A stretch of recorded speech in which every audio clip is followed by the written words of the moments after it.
Let me give you more reasons to follow the homie Sil for the latest news, scoops and moves he's about to reveal. From coffee talks to special brews, I'm out of burgers for meals. A cup of bourbon with that tea that's about to get spilled. Like, what's the latest word? Yo, Sil, we need to know. Tell us what you heard, yo, Sil, we need to know. The ins and outs, who's walking out, buying in, we need to know. Your thoughts on what's new, what you do to stream a hell of a show. Let's go, take out your pen and paper, sit down and take notes. Sil is the realest among imposters, scavenging cutthroats. So, what's the latest word, yo, Sil, we need to know. Tell us what you heard, yo, Sil, we need to know. The ins and outs, who's walking out, buying in, we need to know. Your thoughts on what's new, what you do to stream a hell of a show. Let's go. One hell of a show, let's go. Between DC and Marvel, they both have a startle. Disney's moving finicky, let's not mention Star Wars. All these movie execs be drunk off their power, disconnected from the fans in the ivory towers. What's the latest word, yo, Sil, we need to know. Tell us what you heard, yo, Sil, we need to know. The ins and outs, who's walking out, buying in, we need to know. Your thoughts on what's new, what you do to stream a hell of a show. Let's go. When they keep making the same mistake, that's what you call insanity. They can't even acknowledge the self-inflicted calamity. What's the latest word, yo, Sil, we need to know. Tell us what you heard, yo, Sil, we need to know. The ins and outs, who's walking out, buying in, we need to know. Your thoughts on what's new, what you do to stream a hell of a show. Let's go. One hell of a show, let's go. Scoop Senator, Coffee Talks, also covering analytics, making his own reviews, cause it's always been fuck the critics. They clout chasers, money driven, repeating the latest gimmick. Come over to Sil Nation where true vision is given. Listen, what's the latest word, yo, Sil, we need to know. Tell us what you heard, yo, Sil, we need to know. The ins and outs, who's walking out, buying in, we need to know. Your thoughts on what's new, what you do to stream a hell of a show. Let's go. Let's not forget Mikey's son, always special to the crew. From day one when him and Sil got together for special brew. What's the latest word, yo, Sil, we need to know. Tell us what you heard, yo, Sil, we need to know. The ins and outs, who's walking out, buying in, we need to know. Your thoughts on what's new, what you do to stream a hell of a show. Let's go. One hell of a show, let's go. I guess I finish on this note. When the niggas go flip mode, they turn gremlins, I'm gizmo. Come from my people, my kinfolk. For them I ride for and kill for. With this pistol I'm skillful. She can really escalate till it all goes abysmal. What's the latest word, yo, Sil, we need to know. Tell us what you heard, yo, Sil, we need to know. The ins and outs, who's walking out, buying in, we need to know. Your thoughts on what's new, what you do to stream a hell of a show. I'm a watchman, forever vigilant, steady watching and listening, disciplined, militant, killing these dudes that started visiting. What's the latest word, yo, Sil, we need to know. Tell us what you heard, yo, Sil, we need to know. The ins and outs, who's walking out, buying in, we need to know. Your thoughts on what's new, what you do to stream a hell of a show. Let's go. One hell of a show, let's go.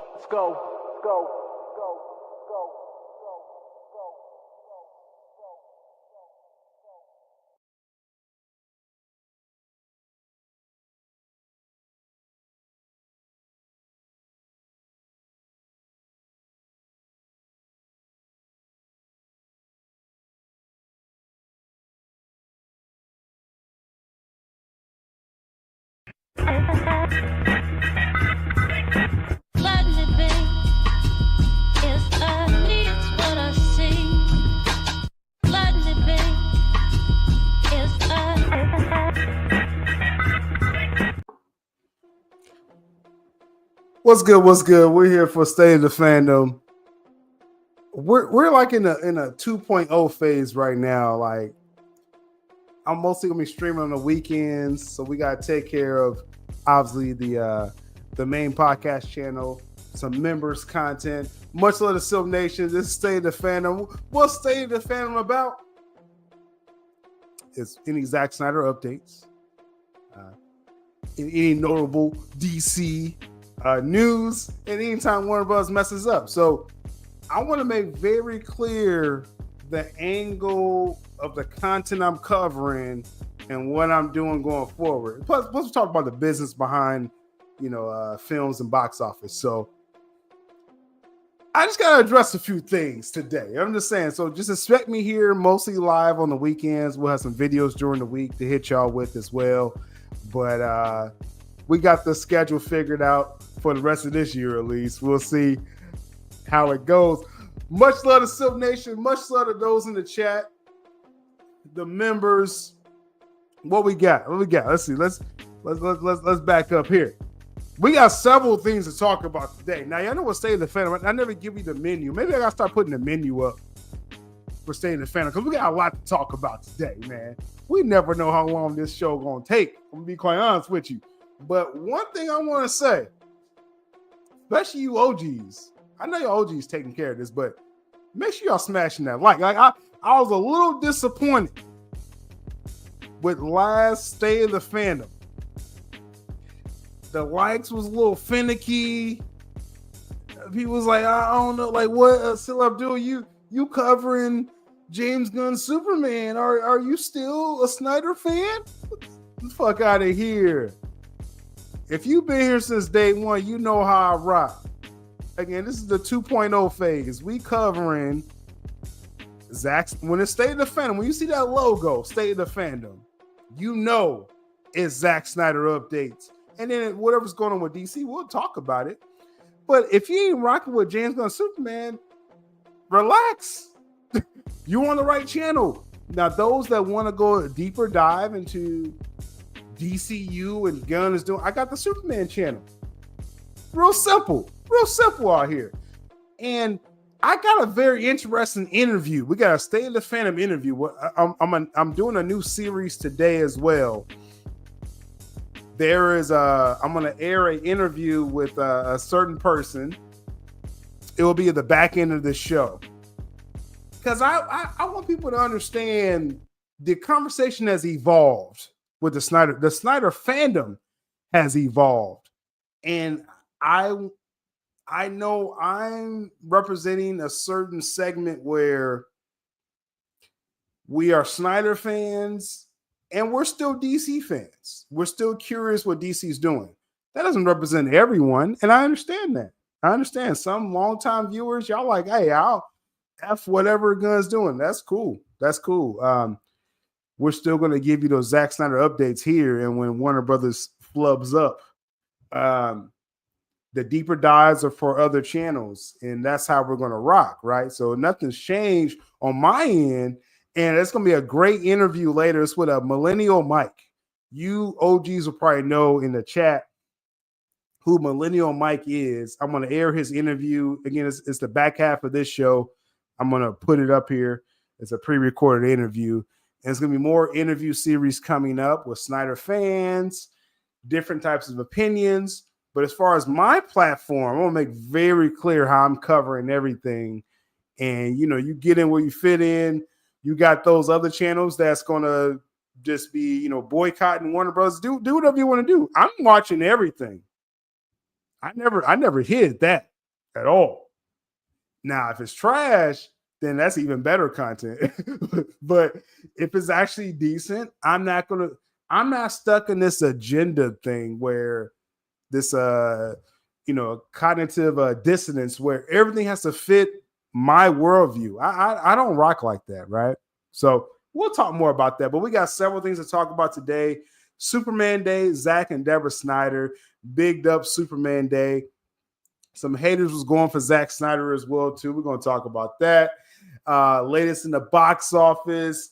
And then, again, that great interview that I'm going to put up, a Snyder fandom, State of the Fandom interview. Who's in the chat? Fernando, it's 420 day. Hey, I don't partake, but do your thing. But more appropriately, happy Easter and belated Superman Day. Yeah, hey. I made it very clear on social media, Superman Day, the Superman character, I was probably pretty privileged. I was introduced to Superman comics, like really his comics, when Death of the Superman dropped, right? So early 90s, I'm really kind of understanding comic books and going to the comic shop for the first time and things like that. And so that was very cool for me at that time to know about the Superman character and then go back and watch, read the classic stuff. And I made it very clear. I still, even after the death of Superman, then Superman comes back, it was back to status quo Superman. So I didn't really vibe with Superman for real, because Superman Returns comes out and, I thought that was corny. Then Man of Steel comes out. Then I'm like, oh, okay, Superman. Okay, there's more layers, in my opinion, to Superman. Then learn that's the comic. Superman Earth 1 is what Zack Snyder was bringing us. Christopher Nolan was producing. And that made me get more into the Superman character. So that's my journey. So Superman Day was pretty cool for me because, like I said, I jumped in at a very opportune time when I was younger for that. So shout out to y'all. Anyone that celebrates the Easter thing, I got people in my family that does the Christian thing, and all respects for real. We're gonna talk about sinners in just a moment. See, Omari's a sinner because he he shouts out Easter than Haley Steinfeld. Hey, we're gonna talk about sinners. They're projected to win their opening box office weekend, meaning they're going to beat Minecraft, the juggernaut Minecraft, which is no small task here. And I will say, I think that's what Superman's going to do his second weekend too, but we're going to talk about that right now. But with Sinners, great film. I'm going to play a video about my thoughts of the film and talking about it winning this box office weekend. So definitely. And Haley Steinfeld and her mouth, if you know, you know. We gonna talk about it in just a moment. It's State Defender. We're just loosening up right now. But again, I felt, I'm gonna do like a viewers comment stream probably next weekend as well. But the weekend is gonna be very active for me live on this channel. I will have videos probably dropping during the week as well too. But I'm gonna really hit y'all with stuff. I meant to do it yesterday, but I had to go see Sinners yesterday, so I couldn't do my stream yesterday because I had to, see the film. So I'm gonna air y'all. I got a video talking about my thoughts of that film, and again, this box office performance. So good stuff. Shout out to Yovic OG up in here, Lady CC OG up in here. Members content is coming, y'all. Definitely appreciate those that supporting the platform. Become a member. It's just $1.99. Just one level is going to be exclusive videos and early access videos as well. So I'm going to make sure it's some value to that membership. The long-term view, again, of this main podcast channel is we're always looking out for any Zack Snyder updates and notable DC news. And when Warner Brothers messes up, but when Warner Brothers does something good with Sinners, we're going to talk about it. So we're going to talk about that today as well. Taladia, what's good? We got to get some gaming stuff, right? Taladia, let me know in the chat, man. As far as with gaming, I'm good with any AAA type stuff that we can talk about. And we got to get that conversation back going, Taladia, for sure. With the whole sylabdul Geek Network, I'm going to be touching on several topics. I got the comics topic with Jared. We're going to do some comics conversation probably next weekend as well with that too. So no, we had a good place with our schedule, in personal life. So we're coming here with this content, y'all. So make sure y'all smashing this like because we're in a good place right now. So if you're feeling good out there, smash the like. All right. Make sure you subscribe.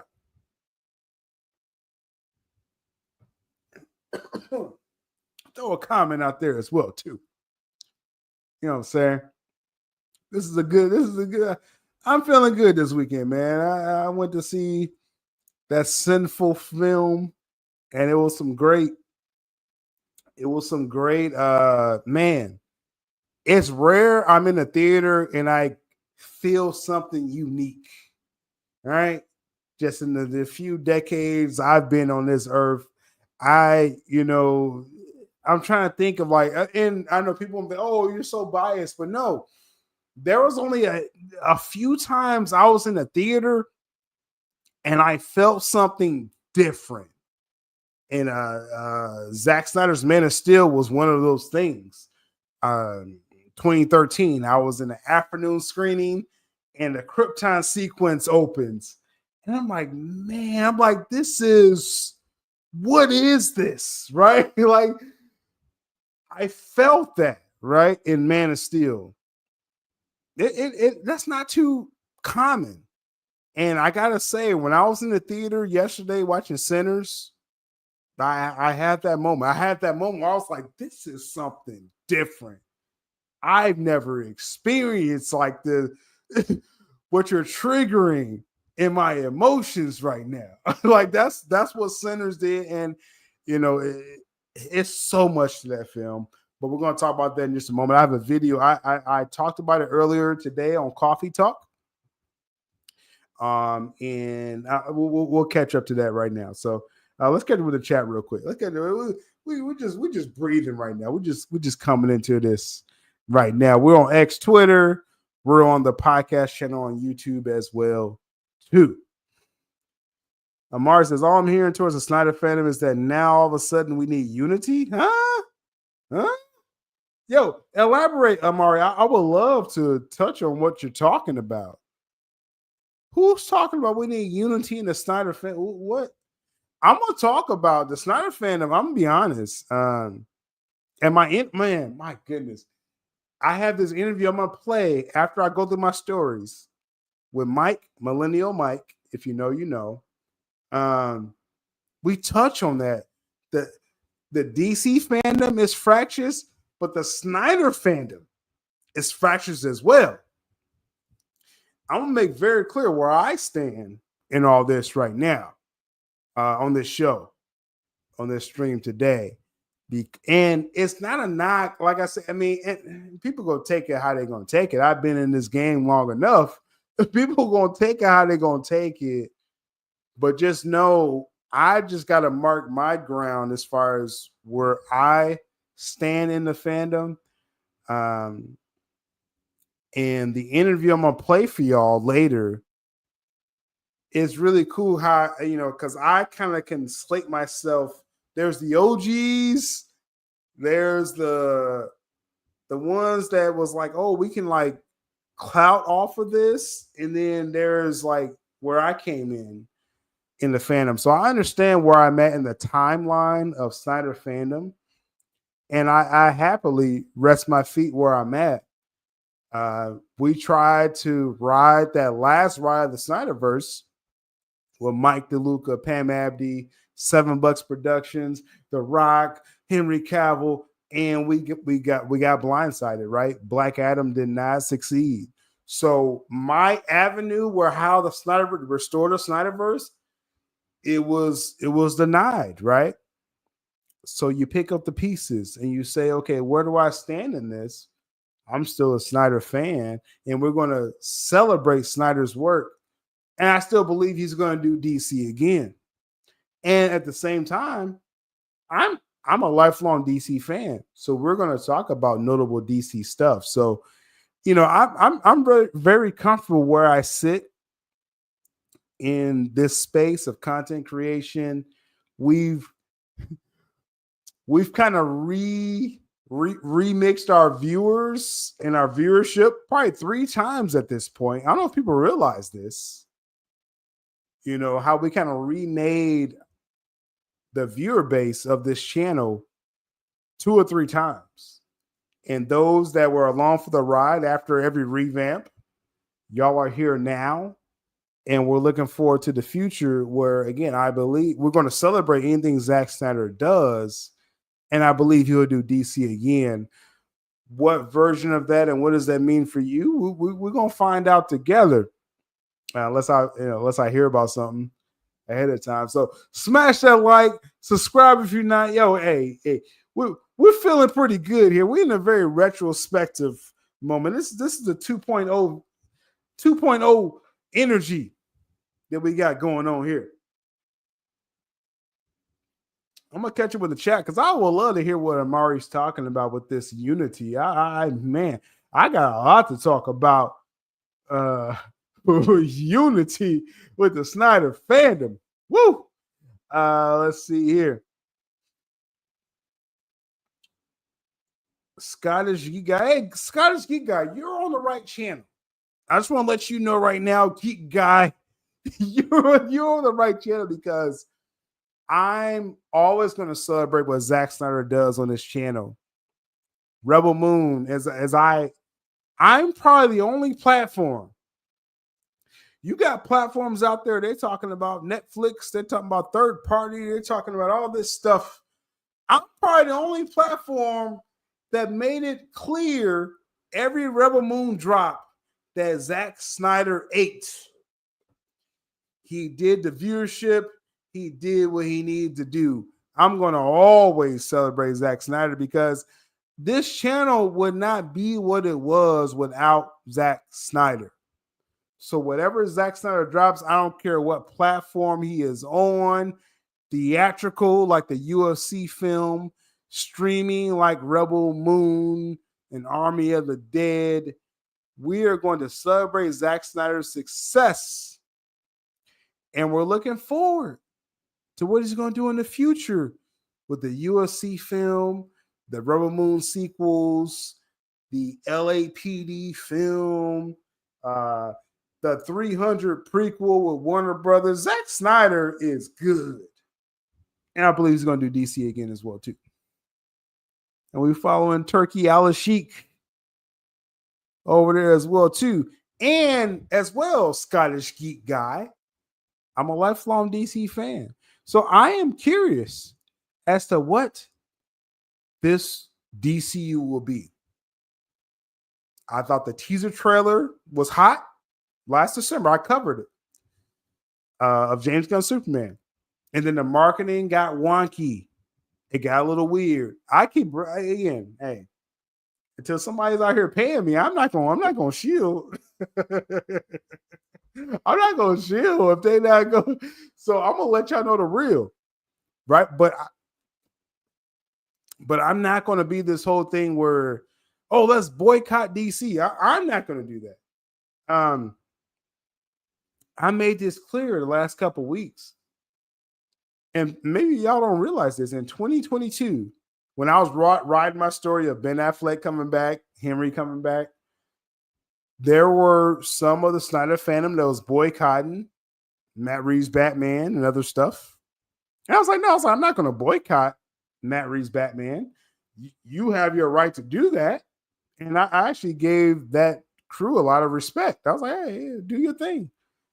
And then I watched Matt Reeves' Batman. I wasn't satisfied. So I have the now classic review, which I think YouTube locked up my channel a little while ago. We're monetized now, right? We're monetized now, but they locked up a lot of my videos. I'm gonna unlock that one.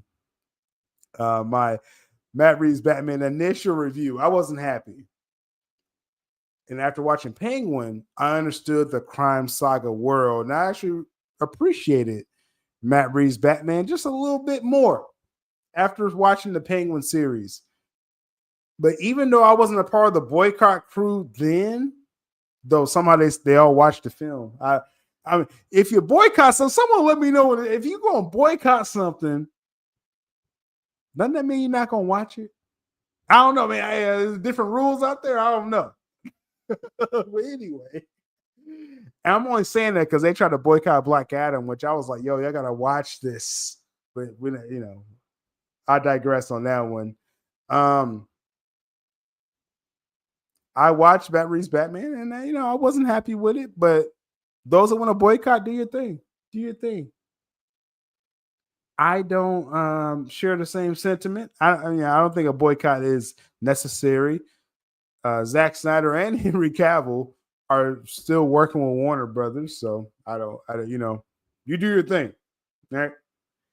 And I'm not going to and I'm sure Yova's going to say something because I respect those, and that's my viewership and my comment section on this channel. It's a nice mix of opinions. Not everyone's going to boycott. Not everyone's going to rock with everything. So you just get in where you fit in, right? And y'all already know how I roll. So it is what it is. Let's catch up with the chat here. And I definitely got to catch up with what Amari said. We're going to talk about Sinners winning the box office weekend. Awesome W. Even if Sinners got edged out by the juggernaut Minecraft, even if they lost, it would have been a great weekend for Ryan Coogler. But it's about the headlines. I keep telling y'all this every week. It's about winning the headlines. And that's what Ryan Coogler just did.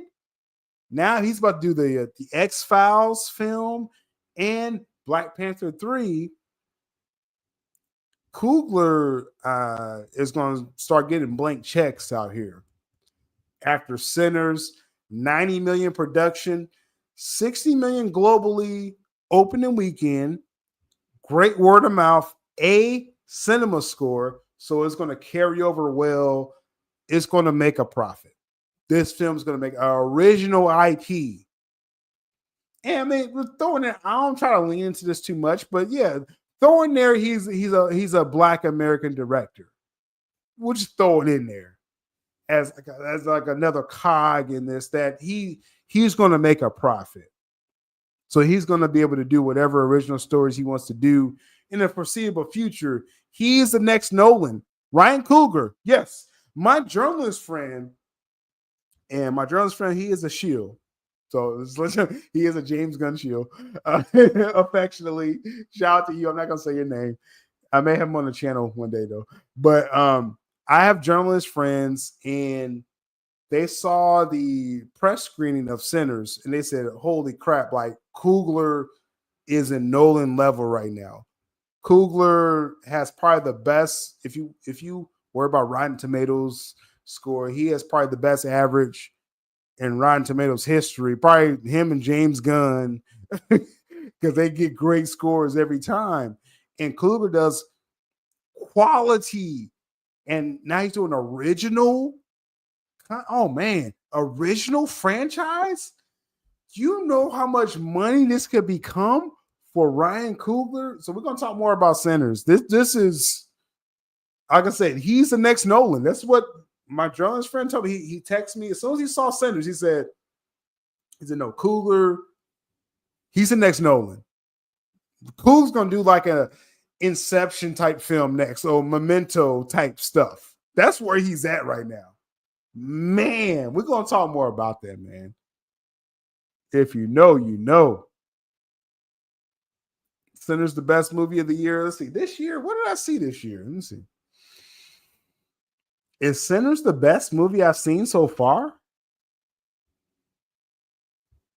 I can't even think. Like, what did I see so far this year? I maybe Sinners so far. I mean, I think by the end of the year, I think Avatar is going to be really good. Oh, let's pull up the schedule. Oh, what am I doing? What am I doing trying to come off the top of the head? We got some cheap images. Let's see. Yeah, I will say, yeah. Sinners. Now it's not on this schedule because they were hating on Sinners, but and Mickey 17 came out in March instead of April. This is an outdated schedule, but anyway, yeah. So far this year, yeah, Sinners the best film of this year.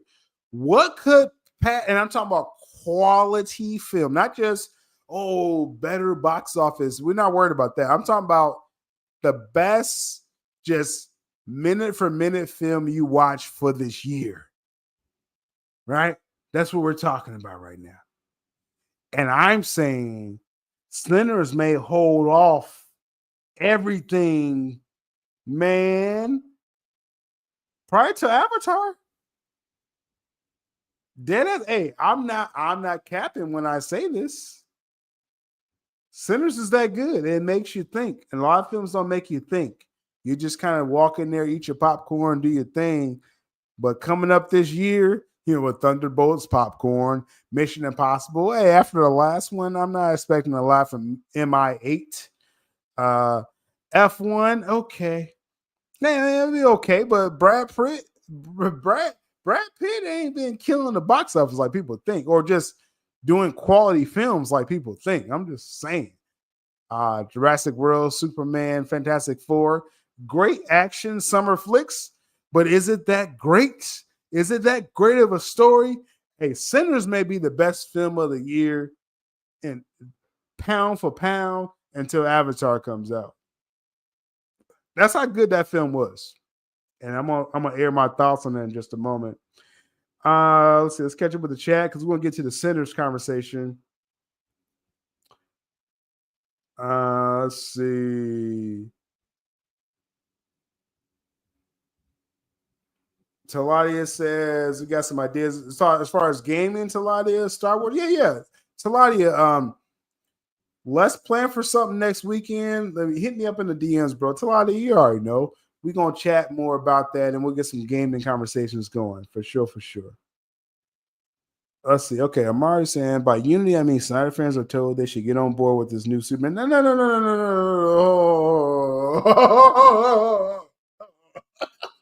Hold on. I want to make sure my messaging is clear. And shout out to Amari. I'm not coming at Amari.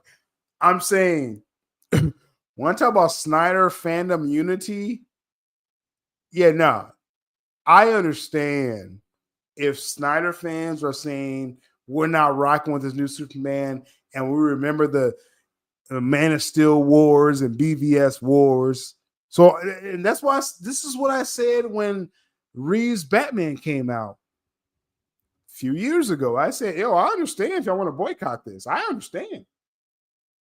There shouldn't be like, oh no, we need unity. No. I remember on Facebook after Cavill snapped Zod's neck, y'all was mad on Facebook. And when BVS came out, before BVS came out, oh, Doomsday is ugly. Hold on. See, y'all got me started. See, I wasn't trying to even go here with this. Blame Amari. Blame Amari. What I'm about to pull up right now.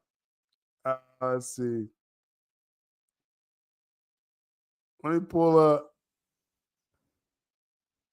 I remember before BVS came out, people was talking about, oh, Doomsday is ugly, and this is ugly, and this and that. There was a lot of, just extra energy towards everything for the Snyderverse.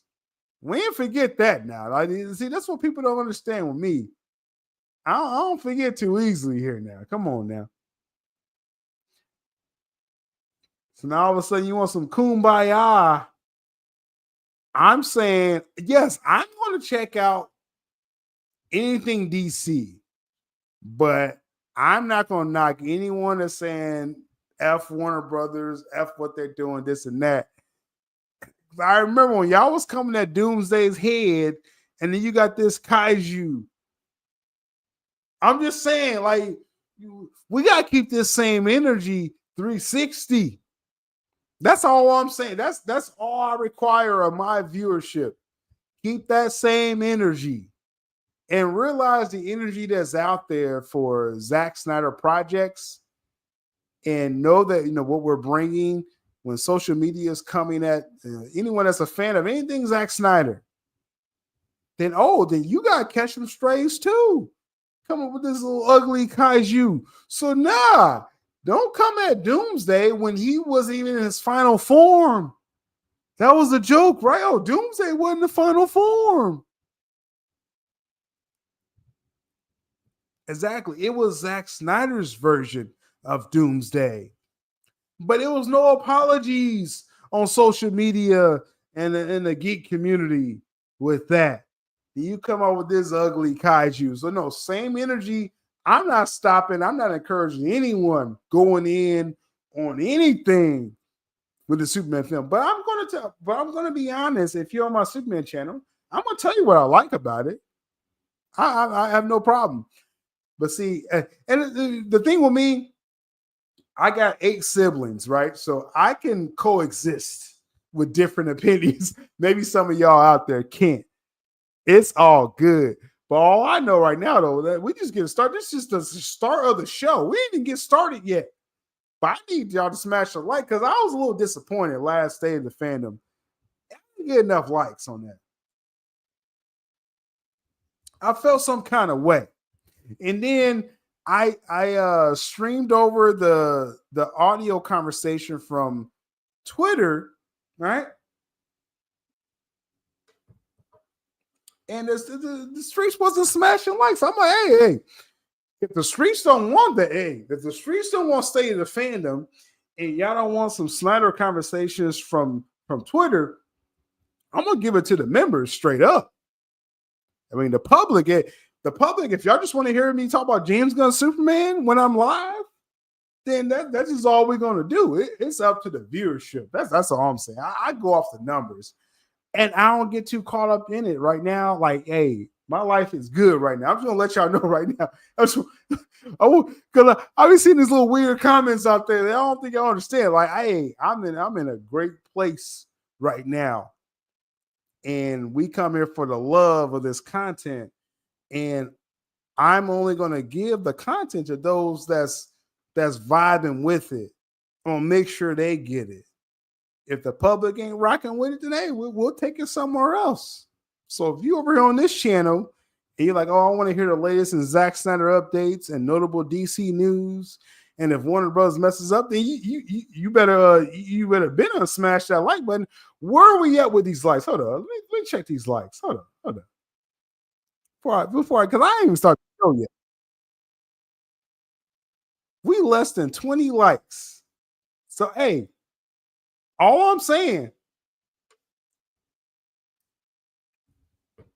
hey, State Defender could be for members. I'll be quite honest with you. Like, if the public ain't rocking with State Defender, we gonna give it to the people that wants to give it to, and then I'll just do James Gunn streams. If this is what the streets want, you know what I'm saying? But shout out to those on X, Twitter, y'all rocking with it. We're on YouTube as well, so y'all do what y'all do. Support the platform. We good. Hey, I go off the numbers. I go off the numbers. So don't feel some kind of way. It's like, oh, sylabdul kind of switched up. Hey, y'all telling me with y'all viewership, y'all liking all these other channels, and they talking about James Gunn Superman all the time. If that's all y'all want over here, and that's what you're gonna smash a like for, okay. Hey, we're gonna find out today. Hey, I'm good either way. I'm gonna go back to my life when this stream's over with, and I'm gonna be good. But any Zack Snyder updates is gonna go to members. So hey, maybe this is a good time to become a member, because I don't have a lot of confidence in the public viewers right now. I'm just being real. I know you silent viewers. Hey, y'all be liking those other channels. Y'all better smash this like now, because like I said, State Defender could be members only, and membership is only $1.99. So we put a lot of time into this content. I'm always going to talk about what I love, but I'll make sure the right people are getting it. I'm going to make that very clear right now. So let's catch up with the chat. And this is just a warm up. We got so much to talk about today. Let's see. What late night nonsense say? Late night is nonsense. Is late night and nonsense for you? Is there a chance of Zach doing anything anywhere? If so, what do you think he would do if he had one film he could do? He has like 10 stuff. You're not a Snyder fan. And it ain't no shade. It ain't no shade. But you already know Zack Snyder's pretty busy. Like, can Zack Snyder do anything anywhere? But bro, let's go forward. Fernando, what are your thoughts on behind the scenes Superman? Fernando, do you watch my Superman channel? Fernando, I'm a little. Let's go to. Let's see. Should I hold this comment? But I gave my thoughts on Superman Day. So go to the Superman channel, and we'll get to that topic in just a moment. We'll get to that topic. We'll get to Sinners right now. Shout out to Josh. Keep that same energy for sure. Like I say, hey, Josh, and like I said, Josh, he's watched me long enough, so he know, like, hey, I'm not about quelling, like, oh, let's be nice, let's unite. No, this is a fractious fandom. And it's not going to change anytime soon. If people are going to go in on a Superman film because they're upset with Warner Brothers and creative choices, I'm not stopping nobody. Just like I didn't stop y'all from Reeves Batman going in on that. And I ended up not liking it at first, but I actually appreciate it more, like I said, after Penguin. But that crime saga. So I got the same energy. I want y'all to have that same energy overall, and especially with these likes. I'm just saying this may be the last live public State of the Fandom stream. I'm just saying that's just where we're at right now, because bro, we gonna continue to talk about this stuff But I'm gonna make sure, like I said, the right audience gets it always, for sure, for sure. Let's get into the Sinners conversation because I got a video I want to play for y'all. Sinners beat out Minecraft. That's an accomplishment, and we want to I want to not disappear. And then we want to I want to play y'all what I talked about earlier today. I did a coffee talk on Twitter earlier.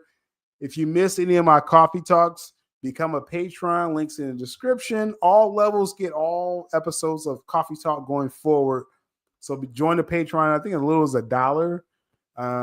You become a patron, and you will catch any episodes I do of Coffee Talk. Coffee Talk I do just whatever news is out there. It don't have to be Snyder. It could be anything. It could be Marvel, Star Wars, and that's what this show was. And actually, let me put this up real quick. The show I did earlier on Patreon, links in the description.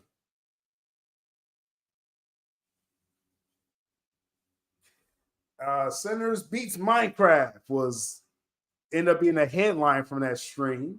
You see the topics on the right there. We talked about Superman Day, where James Gunn he got a W. I know some mad at James Gunn. I get it. He did a good thing with that behind the scenes footage. And then the Star Wars celebration. I see Abu Naz in the chat. I had a lot to say about Star Wars and the fandom and the content with Star Wars. Earlier, Coffee Talk. Become a patron, get that full episode. But we're gonna talk about Sinners right now because it's winning the weekend. It's an experience. That film, I enjoyed it. I gotta watch it multiple times to even grasp everything that I thought I saw on that film. Right. So let's see. Let's catch up with the chat. And I'm gonna play what I said about Sinners earlier here. My bad. Late night. I know. I kind of came at you, kind of, hey, as Snyder fans, we gotta keep that head on the swivel because you never know when haters come in. You know what I'm saying? But as far as Man of Steel 2 or Justice League 2, I don't think Zack will ever do Man of Steel 2. I thought if he had a chance, if they were actually going to do that film, Warner Bros. Is not doing Man of Steel 2. They're doing James Gunn's Superman, right? But as far as Justice League 2, yeah, I'm still holding out hope for that. I believe Zack will do DC again. I think he wants to complete his story. He talked about Dark Knight Returns as well, but I think Zack will do DC again. And I think he can wrap up his story in one more project. If it's streaming, then so be it, right? So, yeah. So I'll just say, yeah, I think Zack's going to do DC again. I will continue to talk about that. Shout out to Abu Naz in the chat. Wish I was on the panel. I'm out and about right now. Abu, we going to connect. Abu, you already know. Like this is the brother right here, Abu Naz. Like he's been popping in and out on this channel for several years now, and we're going to have a lot to talk about when the Superman film comes out, my man. So we know we're going to get you back on the channel. Or if anytime Warner Brothers messes up, you're going to see Abu Naz. You're probably going to see Peely on the platform. I got to get them when it's a hot topic. So if you know, you know. Maria don't like Minecraft. It's all good. Look at this. What's this video about? Well, there's a title to the video. So that's your first clue what this video is about. Y'all make that too easy, bro. Like, don't come in playing dumb because then you're just gonna look dumb. Yo, Star Wars. Oh yeah, real quick before we talk about Sinners. Yo, if y'all caught up with anything, let's move this out the way. If y'all caught up with anything with Star Wars celebration. So on my Patreon, I talk about that footage of Mandalorian Grogu goes hard. Okay, this film's gonna make $1.5 billion coming out May 2026. This film guaranteed, and I talked about in my video, and it's on the Patreon. Become a Patreon, just a little as $1 a month. Support the platform, support what I'm doing for sure. Links in the description. I talked about how Lucasfilm, someone in Lucasfilms figured it out. They said, yo, okay, they want some epic stuff with Star Wars. So Mandalorian busts in a room, he's capping everyone, he's throwing knives, flaming people and everything. Epic. And then they do a little cute baby Yoda stuff. I was like, DC, that's what y'all, DC, show us something epic. You could do your little cute crypto stuff all you want, but you got to get the action fans, because I know they filmed a lot of action stuff for Superman behind the scenes, but it's like, you're not showing it. You're just showing all this crypto stuff. Lucasfilm, someone in Lucasfilms gets it, y'all. Mandalorian Grogu guaranteed $1.5 billion. Join my Patreon. I got the video talking about that. It's already up. Let's see. We got a new member. Rudolph Jackson became a member. All I'm saying is going to be, again, exclusive videos, first look videos. This channel primarily is Zack Snyder updates, notable DC conversations, and when Warner Brothers flubs up. And again, we look at the business behind it as well too. If something's good, we're going to give props where it's due. But we're definitely at a phase right now where we're kind of turning. We got we got rid of a lot of weirdos this past year because they wanted to guide my messaging, and no one's going to guide my messaging on my platform, right? I'm going to always give my opinions, and my opinions only. And if I'm sponsored, you're going to know the sponsors' opinions as well too. But so just know, appreciate you joining in the Syl Nation, and we're going to have a lot to talk about going forward. This show ain't even started yet, and it's already getting heated. It's already getting hot out here, and I love it. Shout out to Rudolph Jackson, become a member.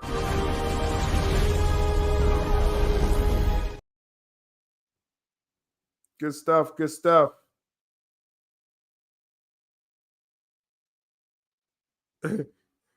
Why are you on camera, bro? What in the world? Hilarious. Let's see.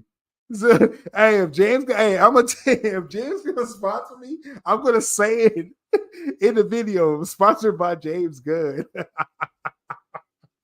Amazing stuff. Good stuff. No, definitely welcome. You know, I really like I said, just the open conversation. For sure. And look at this. Everyone was about. I had the pink glass. Hey, if you know, you know. I had the pink glasses. Hey, we gotta get those checks, Mr. J. You already know. Why are you on camera? That's wild. That messed me up, Jay, when you said that. Why are you on camera? Mandalorian Grogu goes hard. So let's get into the Sinners conversation, because I want to get into that. And then I got more Zack Snyder updates. Snyder Hater Sunday. I want to introduce some haters today that was talking about Zack Snyder. Good stuff. What we saying here? Longtime fan, you and Mikey never steered me wrong. For sure. If Zack has a chance to make Dark Knight, will Ben? That's up to Ben. Late night. And again, I'm sorry if I came in a little chippy on you earlier, but Zack, if Warner Brothers calls up Zack and Ben, let me answer it like this, okay? If Warner Brothers asks Zack to do anything DC, Zack will do it, drop of the hat. Okay. He's pitched stuff to them like posts this time. He's Zack will do DC the drop of the hat. Ben, it really depends on where he's at in his life, man. I mean, he went back to J-Lo. Now he's not with J-Lo. Now he wants to go back with what's his first wife? Jennifer Gardner. So it depends on where Ben is feeling. Zack, I will say this. Zack can easily do Dark Knight Returns without Ben Affleck. A lot of people believe Ben Affleck really wants to do Dark Knight Returns. So that's why I always said if Zack gets the call, he's going to call Ben first, or vice versa. If Ben gets the call, he's going to call Zack Snyder. But I think more likely, Zack would do it more likely even without Ben. I'll just say that because it just depends on where Ben's at in his life, man. And we respect, where he's at, mentally, where he needs to do overall. So interesting stuff. So as I said earlier, Sinners is winning the box office. And so I want to play for y'all my thoughts on that earlier and my personal thoughts of Sinners. So strap in. We're just getting started. State of the Fandom. This is the first hour of the show. So we coming in hot. What were those like? Did the likes move at all? Right now, this will be a member show. Because if y'all ain't smashing that like, we gonna make sure the members get it if that's what we need to do. I'm just saying. I'm not even become a member. I think right now I'm just gonna suggest you right now. If you watching this right now and you want to hear the latest in Zack Snyder updates, notable DC news, and when Warner Brothers messes up, you may want to become a member right now. $1.99 just to become a member. Stay in the fandom. We do multiple hours of this content. We ain't even touched on a topic yet. We need these likes up. I'm just saying, it's up to y'all. I'm gonna let y'all dictate what's gonna happen. Sinners. What is it? Yeah, WrestleMania going on. That's what's up.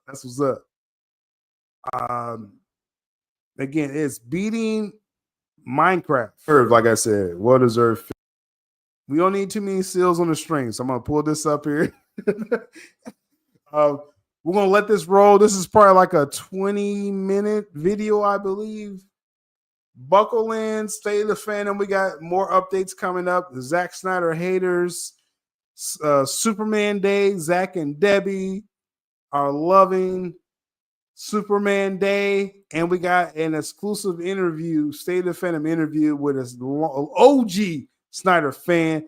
Shout out first off to Mr. J gifting the memberships, because I think Say the Fandom next week's gonna be members only. I'm just throwing it out there. But while y'all here, smash a like, smash a like, because hey, they think I'm playing, Jay. I want to give the people what they want. But if the people don't want it, we're going to go to the people that want it. We got Mr. J, obviously a member, and Hamza, Cigar Gangster, Still Win, Neo 7. Smash a like. Did Yobi get one? Hold up. Yeah, Yobi. Okay, yeah. I'm glad Yobi got one. All right. Good stuff. Let's do it. So my thoughts, let me put my banner here.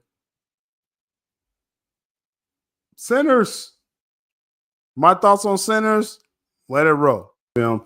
Again, we'll get to my thoughts, but saying 45.6 million in surprise Easter weekend victory. Now, I wonder what this will look out after, if they're going to count the Monday numbers even after the fact too, because some people got Monday off or whatever, but I don't. I got to go to work the day after Easter. Ryan Coogler's Supernatural Vampire pick, starring Michael B. Jordan, earned a near perfect reviews and glowing audience scores. They got an A cinema score, so it's going to have the legs it needs. And that's the formula. People think it's just arbitrary numbers or arbitrary scores. When you factor in the audience score is one thing, but you got to have some kind of buzz that's helping the money that you're going to make the first week. Audience score is only about your legs. It doesn't determine how much money you're going to make.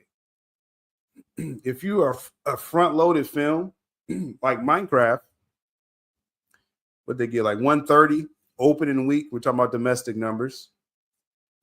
Yeah, like what, a B+ audience score. So that's as low as you want to get. That just means that word of mouth and the hardcore people liked it enough. Sinners getting the A cinema score, but it's only going to make 45 million compared to 130s for Minecraft. See, so that's what I'm trying to say. Like, the cinema score is not determining how much money you're making. It just, is it going to have legs? And this is going to have legs. For a film that had a $90 million budget, they did a real grassroots marketing for it as well. It's going to, make about 90 million globally this first weekend now. And then it's only going to carry over and make a profit going forward. So well done. It's a notable double win for Warner Brothers as Minecraft clears 700 million. It's on pace to hit $1 billion before Thunderbolts comes out in a couple weeks. So this lines out perfectly for Warner Brothers. They got the blockbuster film. They got the auteur. Cougar is an auteur level. And I'll talk some specifics in a moment. He's in a new auteur level after Sinners, overall. So Warner Bros. Got that, got the bag backed up there. Interesting. Again, it says surprise upset. It beats Minecraft by more than 5 million. Very interesting. Had a 19.2 million Friday, but Saturday the tickets spiked, and I saw it yesterday. I saw it Saturday as well. Pretty full theater that I saw it in here in Kentucky. Let's see, overseas. Okay, so overseas it's got 15 million. I gotta remember, this is a horror film. This is an R-rated horror film. That's another thing. That's an anomaly. Usually when you have a horror film, you factor that in with audience scores. Normally horror films have less than a B+ audience score, because in horror films you're killing off people. And Sinners, I'm not going to spoil everything here, but Sinners, it kills a lot of the cast, right? So that's, there'll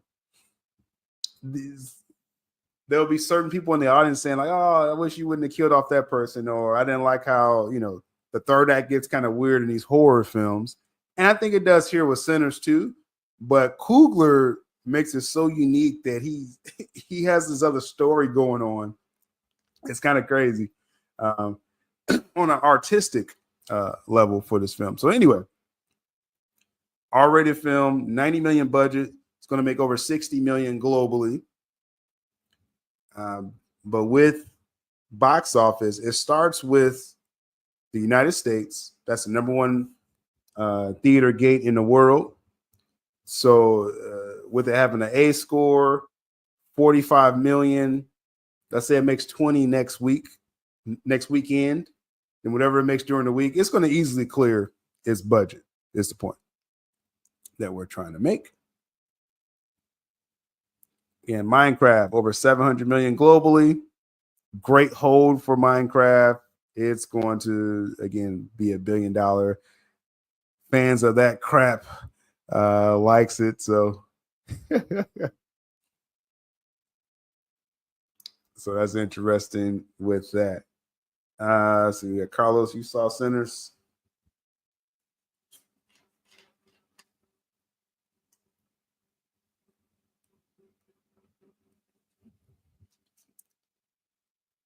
Sinners was amazing. I hope we get more films in that world. Maybe in a werewolf. I don't know. I'm gonna talk about that. I'm not really expecting anything else like in that world. Cougar, he could kind of connect this in some kind of way, because we're in a world where there's vampires, right? So now Cougar could take that and spin it off of multiple angles. But stay in that supernatural world. But just I would say, and this is, I mean, who am I to give Cougar any suggestion here? But have it in that world. But like you said, I do like the werewolf angle, and just kind of go, new cast, but it's in that world, right? You can connect the story any way you want. There's many through lines in this film that we can, play in that world. You know what I mean? So not quite like another vampire film, but maybe there's other aspects. I mean, I will say he could bring two people back specifically and just have them interact with other supernatural, like werewolves or something, right? So anyway, I don't want to get too far with that right now, but I'm going to talk about what I like from the film for sure. But in this article, it says all eyes were on how Cougar Sinners performed. Since the $90 million movie was made entirely by Michael DeLuca, Pam Abdy. If Sinners continues to impress, the duo can now boast 2 wins in a row after several high-profile misses that reportedly made Zaslav consider replacing the duo, even if some of those misses were inherited projects, which is wild. I mean, DeLuca Abdy, they turned the tide. They wanted to build relationships with all tours, and they wanted to maximize IPs. They did this back to back. Minecraft is a worldwide phenomenon. For whatever reason, it worked, and it's carried the word of mouth, and the hold isn't a fluke with Minecraft. They found the audience likes it. Great big IP, game IP, all tour, Ryan Coogler, Sinners. You're satisfying all crowds, children's, families, adults. That's all W's. That's all W's right there. So with DeLuca Abdy, even if Zaslav, lets their contract run out next summer, DeLuca and Abdy, this goes on their resumes as wins, and I kind of were, for their career, they're probably better off just going somewhere else and taking these W's with them. Sinners boasts the best Rotten Tomatoes critic score of Cougar's career, 97%. So the critics like it, which is important. And we talk about the audience score. Now it says it's playing well in diverse audiences. Of course, the Black audience, and that's one thing too. These demographics matter. You put out a film starring Denzel Washington, you're going to get a Black audience. Will Smith, he still carries obviously a Black audience with Bad Boys and stuff like that.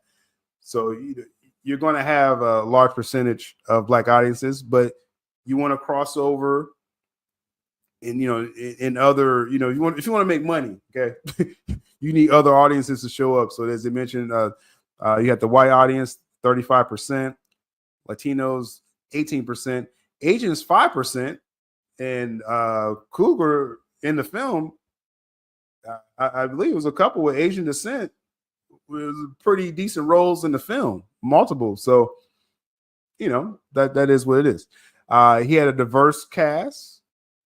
He's making diverse money. All right. We know the story of this film, Sinners, in the Jim Crow South, 1932. You got the twins.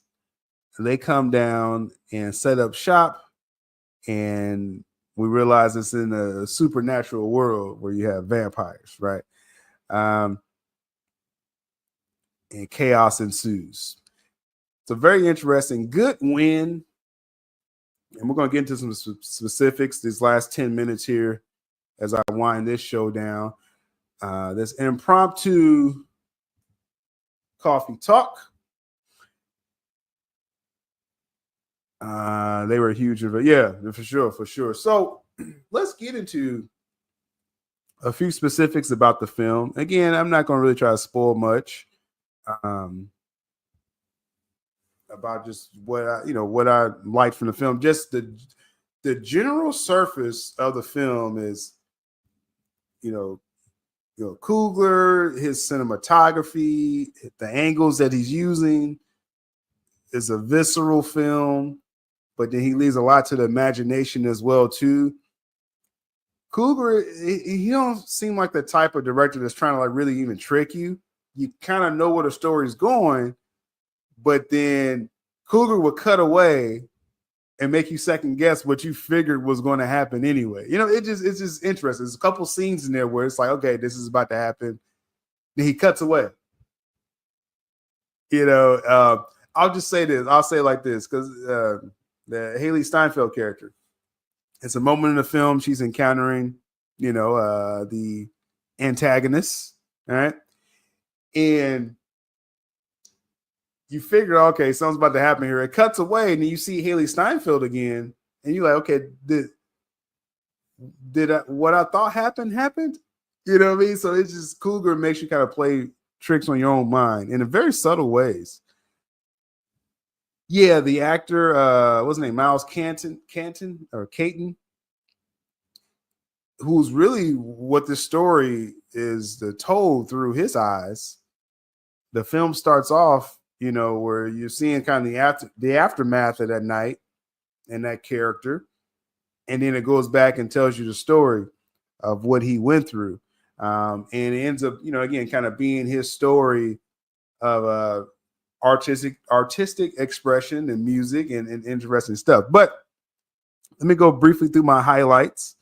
Like I said, we'll get back to that actor in just a moment, but it's about Michael B. Jordan. So much so that it's two of him, right? And what I gotta say with this is interesting approach, first off, interesting range of Michael B. Jordan, because it only took me about 2 scenes. Then I was just like, oh, I see the 2 different characters. Like you buy into it very easily that he's playing 2 different characters.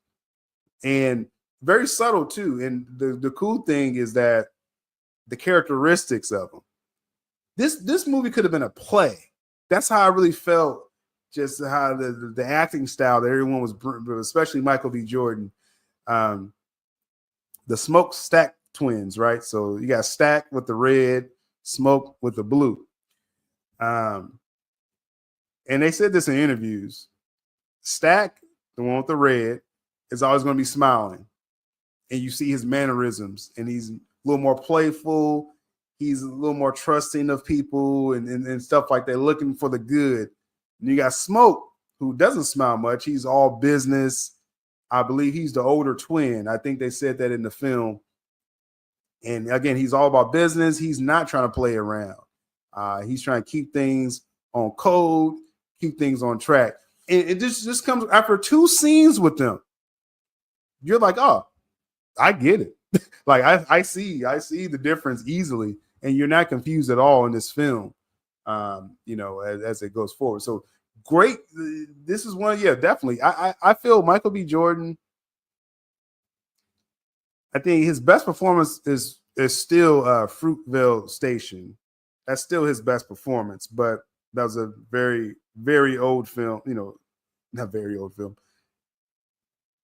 A definitely older film that he was in. One of the first feature films he was in. So that was great. This was probably his best performance overall, because you're playing 2 different characters, and again, 2 different stories. Very interesting. Another standout, as I mentioned, that Haley Steinfeld. Any scene her and Michael B. Jordan was in together, I'm like, yo, they're definitely going to do more films together. And I mean, they don't necessarily have to be love interests every time, but their chemistry worked great. Her brief backstory of her character and her family, because off-site you look at her like, oh, she's white in a black club, and this is the separated South. This is a segregated South. So it's a story with that, right? And then it's easily explained, but there's a history, and again, you see that Michael B. Jordan with the red, so that's Stacks, right? So they got this history, and this is some of the best I've seen Haley Steinfeld. Just her character. This is a very different character that you've seen her. You haven't seen her like this. Yeah, you haven't seen Haley Steinfeld like this. Okay. So you fans of her, this isn't your Disney princess here. This ain't Kate Bishop right here. This is a grown woman. Okay. And it works. Because that's one thing. The things Cougar had her doing, you could be like, oh man, could that come off kind of corny? She sells it. Again, she works really well with Michael B. Jordan throughout this film. And I thought she was going to be some kind of throwaway character, but is different levels to her. Just like all these characters, most of them is kind of different levels to these characters. So cool stuff with that. Yeah, Haley Steinfeld, she played it. She played it. Let's see. What's this actress name? Because I want to make sure I give her props. I don't want to just call her the witch lady, because she's more than that. Wunmi Masaku, she was in BVS, right? In these supernatural films, you need someone that knows the rules, right? So she was very great for the audience, because she knew once she realized it was vampires involved, she knew what to do, to increase their chances of survival. Very important character in this film. Great performance. She has a history with smoke, and that's a whole nother arc in the film. Like, all these characters and their backgrounds, it's rich backgrounds, and the story, everyone kind of has like a different journey in this film, and it's just a very full story. There's not many wasted characters, you know what I mean, especially the main ones. So she was I call her the witch lady, but she was a very important character, and she really helped the plot go along. So you have Michael B. Jordan, Haley Steinfeld had her own angle, and then this young lady had her very important character in this film overall. But I think the key moment once you realize, because this film starts, like I said, you got the twins, they're coming down there, they kind of ended some no good. They're not all the way clean here. This film's called Sinners, so everyone kind of has some dirt on them. But they come out there, they want to set up this juke joint. Again, coming back to the South, they was in Chicago for a while. I think robbed some people, came down there with some money to set up shop. And you're thinking, oh, just gonna have a little party, make a little money, right? And then once the party starts, you have this music scene. And I thought at first, before seeing this film, people was like, oh, the way the music's used and it's so unique. And it's like, yeah, I mean, obviously Coogler uses good music, is very musically influenced, but it was all about this scene for me. It up to this point, it was a very straightforward story. And then when this young man starts playing this song and you see it connect and transcend centuries, past, future, I was like, dang, I've never seen nothing like this before. When this scene drops, like what Coogler did right here, like, I don't even know how you categorize what Cougar did with this scene. It was really amazing. It became a unique journey. Like, because everything's very straightforward up to this point. Again, segregated South, Black folks trying to get something together. And then once the party starts, this scene starts, and it becomes a different film. I feel this is like two different films. Just in my opinion, like if you didn't have one particular scene before this music scene, where before the sun goes down, you're introduced to the vampire element, kind of like on the side. If Cougar never included that first vampire scene before the party starts, these are two different movies. in a good way. It's not a bad thing, but so once he does this kind of time travel, it makes music like this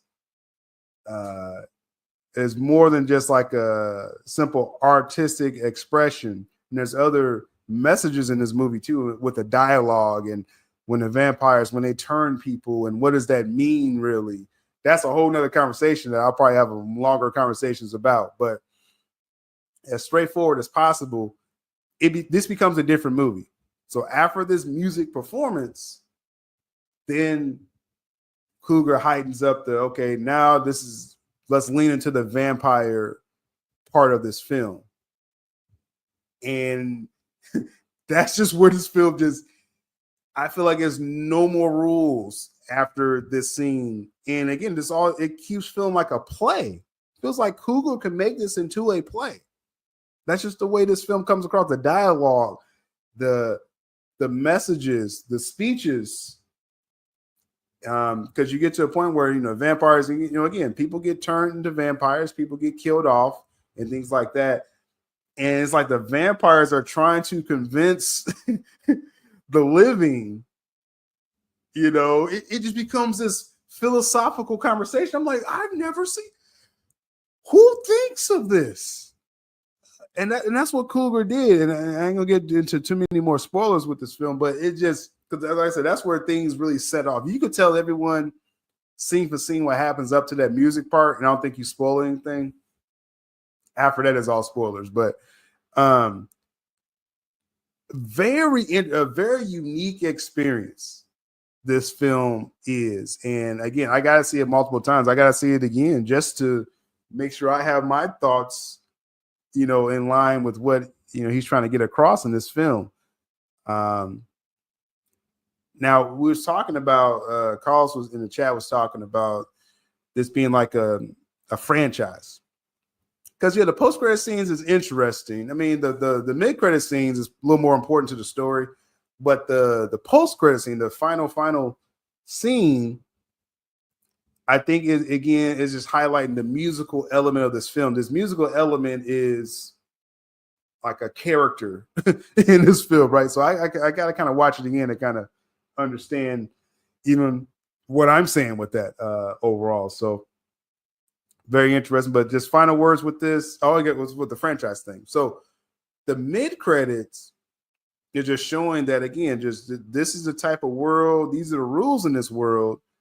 And could there be, again, I think Carlos mentioned werewolves. Could he do like a werewolf story in this world? Yeah. I mean, he's just showing that these things exist in this world. So, why not? Why not do that? So very interesting. I will say, like, at the end, because you're in the Jim Crow South, segregated South, I was wondering, and this is the last thing I'm actually going to say, then I'm going to close this. I was wondering how the white audience would accept that scene. Like, how would that scene land with them?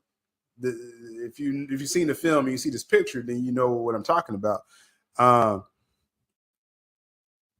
Because it's a very visceral scene. It's a very in-your-face type scene. And very interesting arc for this character as well. Because, again, everyone has their own destinies in this film. It's a unique experience. And we're going to have fuller conversations about this. There's larger themes in this as well. And because I will say, when I say I wonder how the white audience will take it, people get so caught up in calling things woke and things like that. Coogler's like, well, I'm just going to take you to a time where, I was obvious racism, and we were segregated, and this is just in your face. You know what I mean? As far as what happens there. So just very interesting choices by Coogler in it as well, too. So, like I said, loved the film.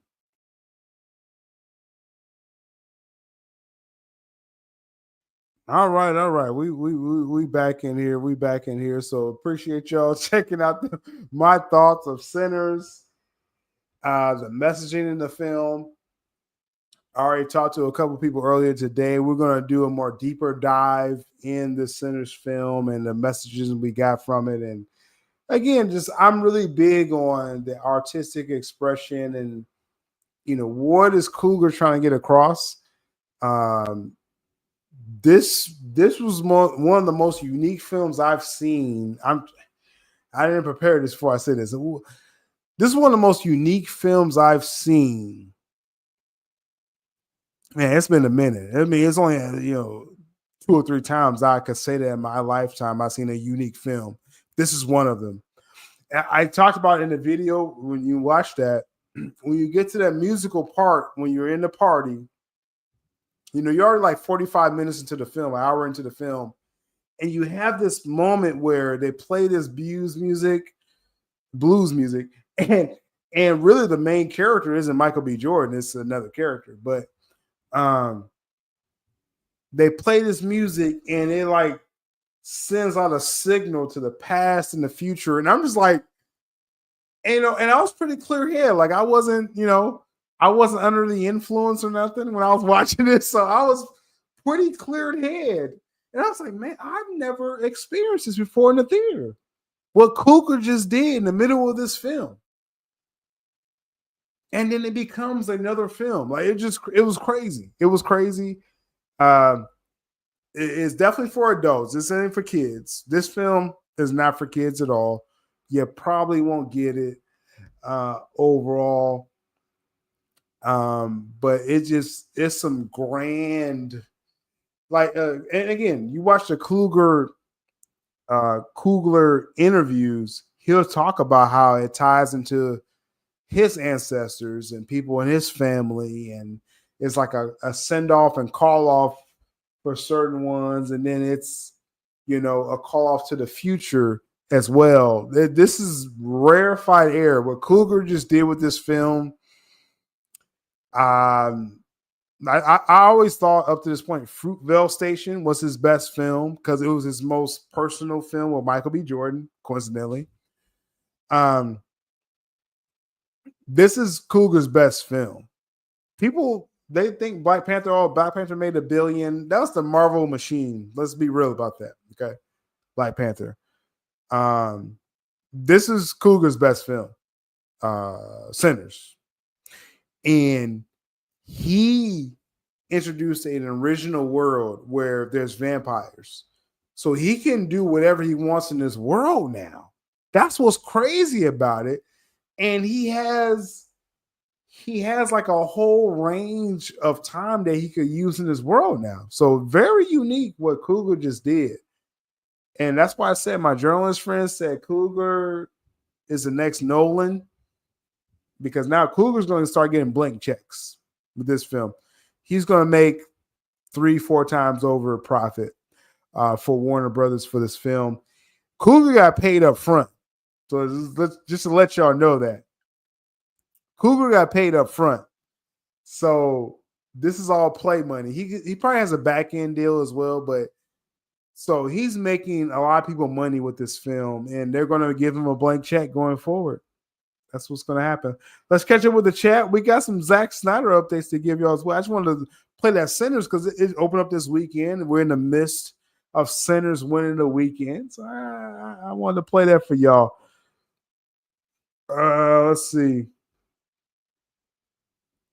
Maria said this is a solo film. Everything doesn't need to be a franchise. Yeah, I think this story ends like he actually didn't need the mid-credit scene at all. But that mid-credit scene in this film, no spoilers, is that this world, he has a lot of time to play with in this world where he set the rules to his world, right? So he can jump back into this and have those characters existing. You know what I'm saying? That's what Coogler could do. So that's up to him. I like this as an original story. And I like it that it has an ending. But you could play with it as well, too. So interesting stuff. Power of music across generations. That scene was amazing. That scene, again, it's very. I'm really. I'm trying to think of times where I was in the middle of a theater. I was like, oh crap, like this is unique. You get in the middle of the Sinners film, you get the most unique experience in your lifetime. You really do. And if you're old enough, you probably only could think of one or two other times you felt what you felt in that scene. It made it something. It made it a unique experience. Like, just if you're an adult, again, I don't think kids should watch this film at all. I'm telling you right now. Like my nieces and everyone, like I'm not gonna let them watch Sinners. No, you're not watching Sinners. Wait till you get a little older, then say you go through something in life, then go watch Sinners. But no, this was a unique experience. And cinephiles, I'm just talking to cinephiles, y'all watch the best films every year, Oscar contenders and all this crap, right? Sinners is for you, for sure. It's gonna make a profit. It ain't about awards and all this stuff. It just, this is a unique experience. I can't say that enough. Let's see. We got Robert in the chat. Could see Dust to Dawn movie. I mean, it's its own thing. Dust to Dawn's its own thing. I like Cougar. Again, he did his own take, but it's a cool point in the film where you're like I said, the first half before the music scene, before the transcendent music scene, it's all Coogler. And then when he transcends into a vampire film, then it's like he puts you in there where you're like, oh, I know the rules of this. Yeah. I know the vampire rules. And that's what Cougar gives you. But he gives you that extra character to kind of guide you through the vampire rules, which is a great character in itself in the film. But I feel like I watched two films. All right, that's what I'm trying to say. With this Sinners film, I feel like I've watched two different films at one time. I've never had that type of experience in the film.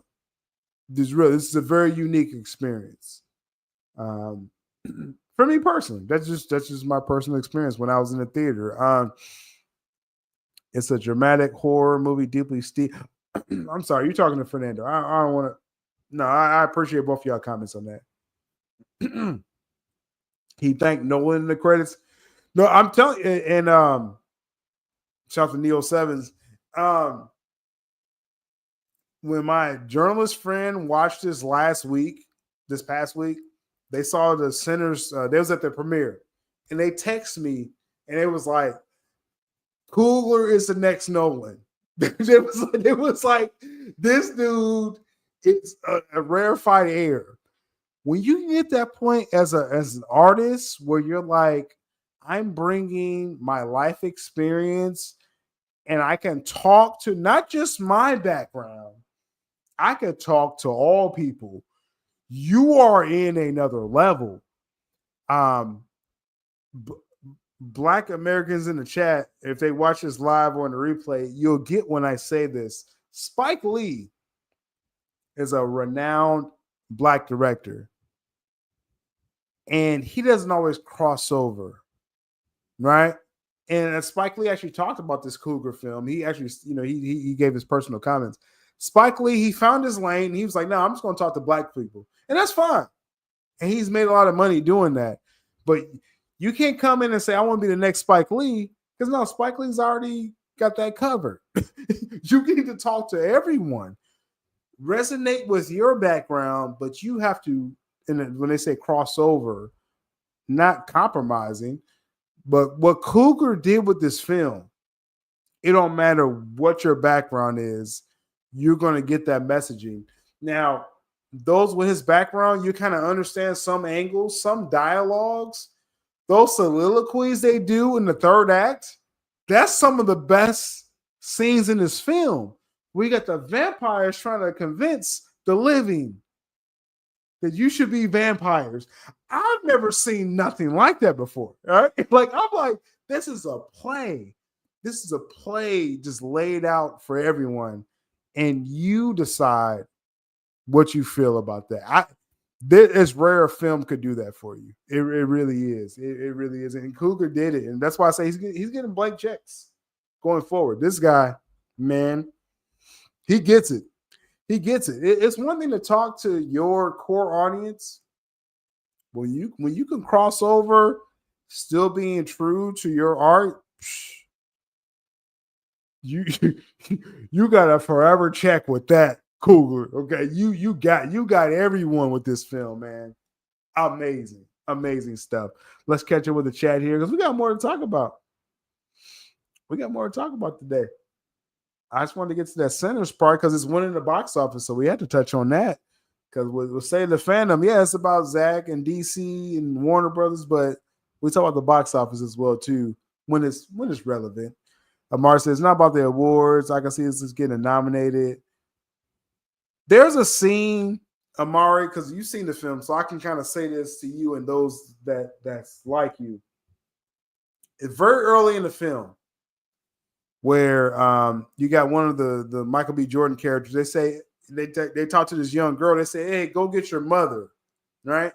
And this is the Asian characters in this film, and the camera angle that Coogler uses to follow into the shop to get to one of the main supporting characters, the Asian woman. She was very pivotal up to the third act of the film. Cougar, it's just the shot he used. I was like, I felt like I was in the town. It was just, man, I can't say it enough. My next video I do when I talk about this, we'll get into more spoilers with this, but I just wanted to be very obscure when I explain this. But it's some very interesting camera angles. Not camera angles, just camera work that Cougar uses in this film, and just it brings you into the story. Really cool stuff, man. Really cool stuff with this film. And I encourage y'all, and like I said, you cinephiles, you people who are like, I know about films and I want to talk about films. This adults. This is a film you to watch because I'm looking forward to people's reactions, to this film. So next week we'll get more into spoilers, Amar. We'll get more into spoilers. So let's go forward here. Again, I thought that was important to kind of spend some time with that. But there was another announcement before we get to the Zack Snyder stuff. Henry Cavill, Highlander. Again, this state of fandom. We ain't worried about too much time. Yeah, we may do them a couple more hours at this point. But y'all better make sure y'all smashing that like. Make sure you still subscribe. I don't know no other way to tell y'all but that, hey, this for the public right now. But if the numbers ain't adding up, I don't know what to tell y'all next week because we're going to be here every weekend. But this may be a good time to become a member. That's what I'm throwing out there. I'm looking at the number of likes. This may be a good time to become a member up on here. Shout out to X Twitter. Most times when I'm live on Twitter. So much love to y'all for sure. But we may have to do something with this. Henry Cavill, Highlander. There's been a lot of talk about this film and what Henry Cavill's doing with this film and his team. It was supposed to be with Lionsgate. And then we got an update. Highlander departing Lionsgate for Amazon MGM Studios, United Artists, which is Scott Stuber. Scott Stuber, that guy, former Netflix Films head, is a part of the United Artists production company. So that means they put in money, they fund films to, they partner with people to make these films happen. So Lionsgate was kind of slow footing the budget. Just want to let y'all know the real with this. Lionsgate wasn't trying to put as much money as needed for a proper Henry Cavill Highlander film directed by Chad Stahelski. This is the John Wick director, right? They was kind of, being kind of a little cheap with this film. Henry Cavill's team and Chad Stahelski's team was like, hold up, we need a little more funding to make this film happen. Enter Scott Stuber, United Artists, said, yo, we got the funding, but let's bring this over here with Amazon MGM. And also, too, with Henry Cavill and his team, they got the Warhammer project with Amazon MGM for streaming and theatrical. And Cavill's doing the Voltron film with Amazon MGM. So this is becoming a package deal. But if as people understand with producers, you need to bring in other people to fund this. That's where United Artists and Scott Stuber comes in. So Cavill's team was like, we need more funding. Lionsgate don't want to put no money into this. Let's take this to Amazon MGM. And Scott Stuber stepped in to help out with the funding. So pretty good deal right here overall. Fernando says, do you think there's a chance Cougar will work on DC or at least stay loyal to MCU? Cougar had a deal exclusive with Disney. I know it was like at least 5 years, and this was like in 2021, 22. So Cougar already has a deal with Disney. He's going to do Black Panther 3.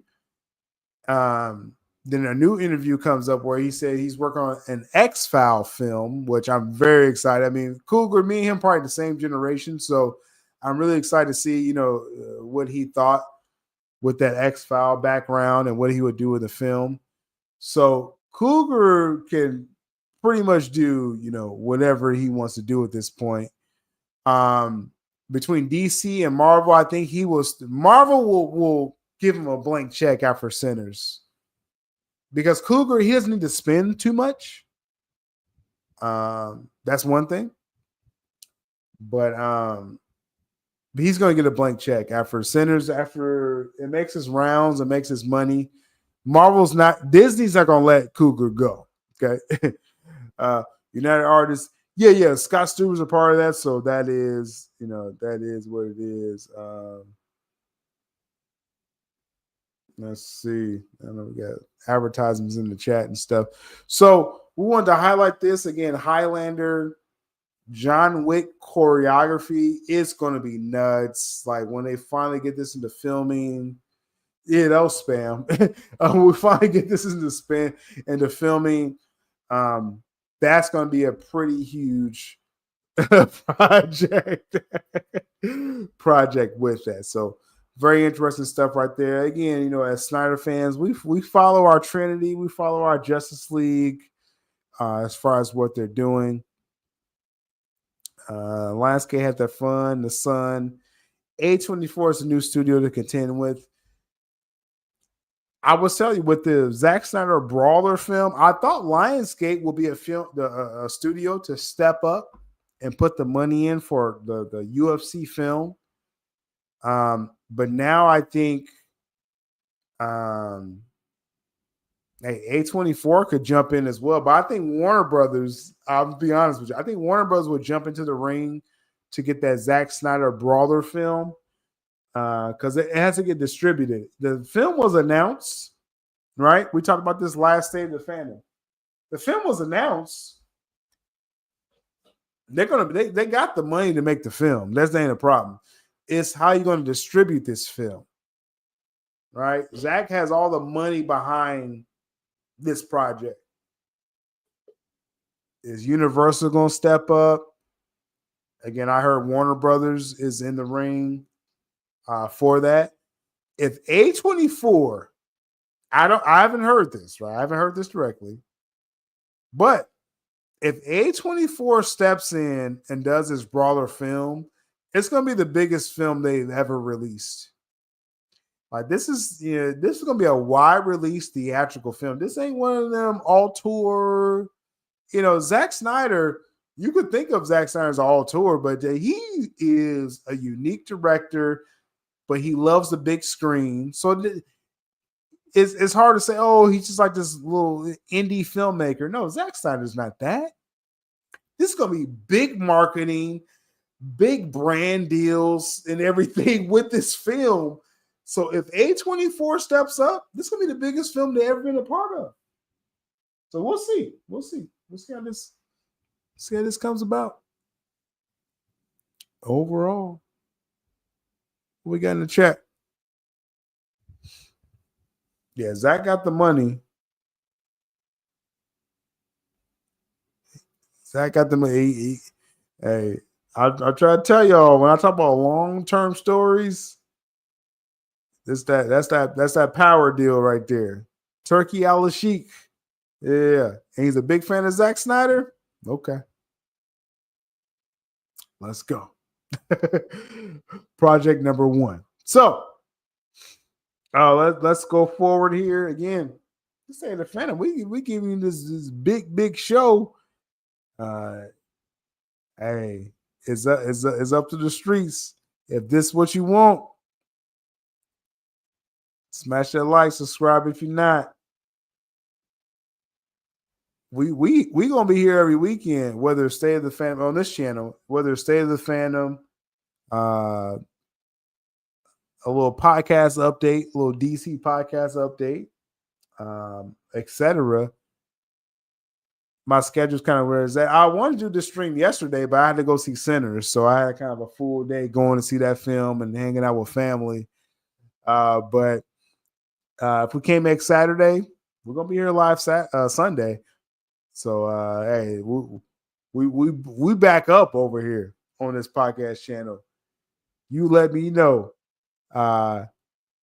what if you want to see what you're seeing over here. So real quick, before we get to the Superman Day and Zach and Debbie bigging up Superman Day, was pretty interesting that they decided to do that. There's been some talk in the fandom.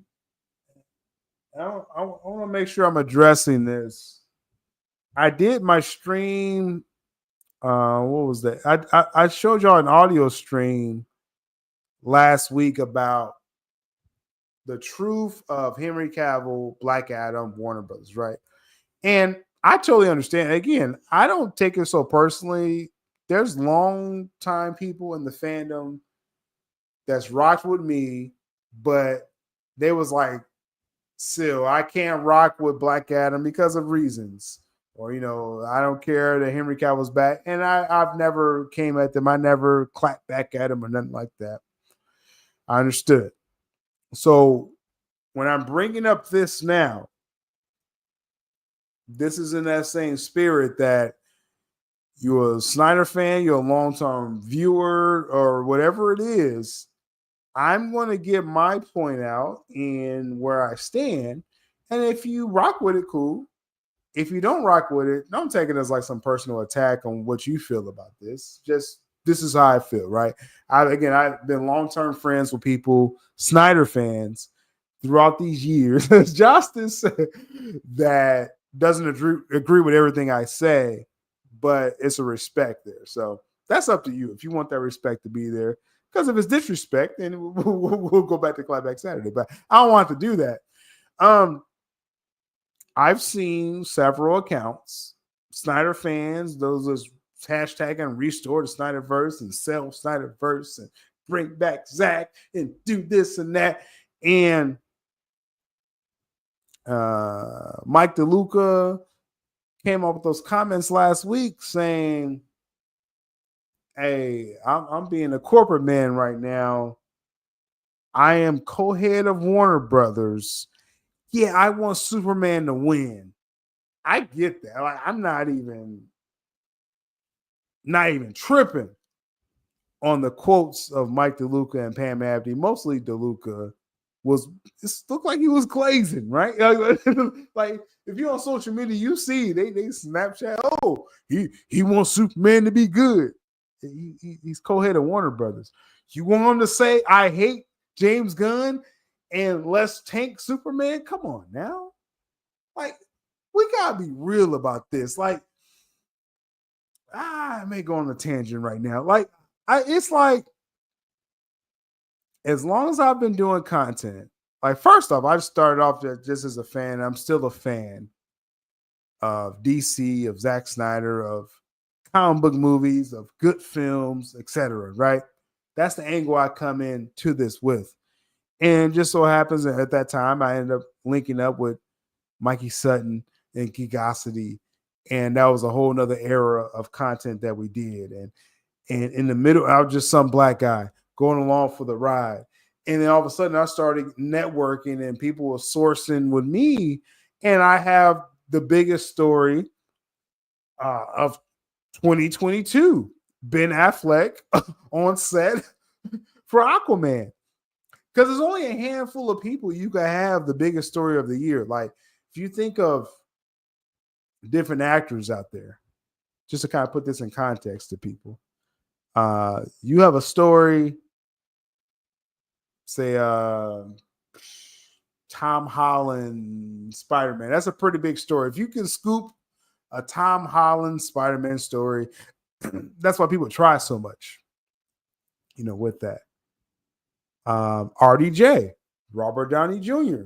That's a huge story. If you get the scoop on Robert Downey Jr.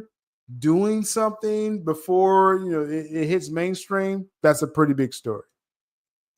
Ben Affleck, top 5, dead or alive right now. Ben Affleck's a pretty big story, especially alive.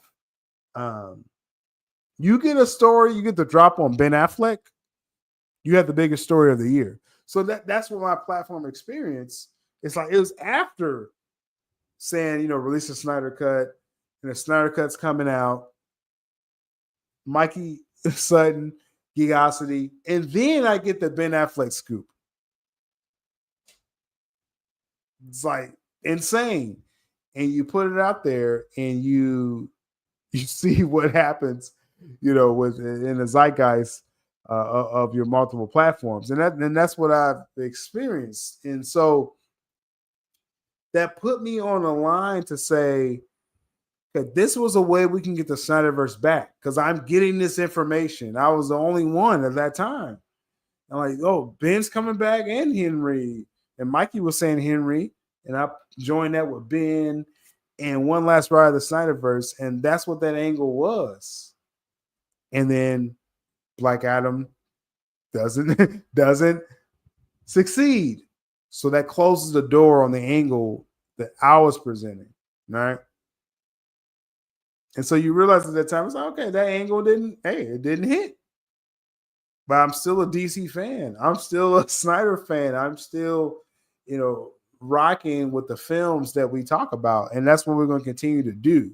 So what I realized, though,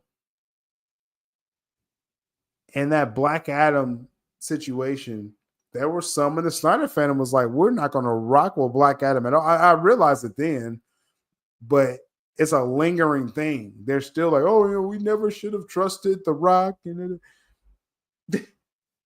His film bombed. Like, hey, he was trying to bring Cavill back.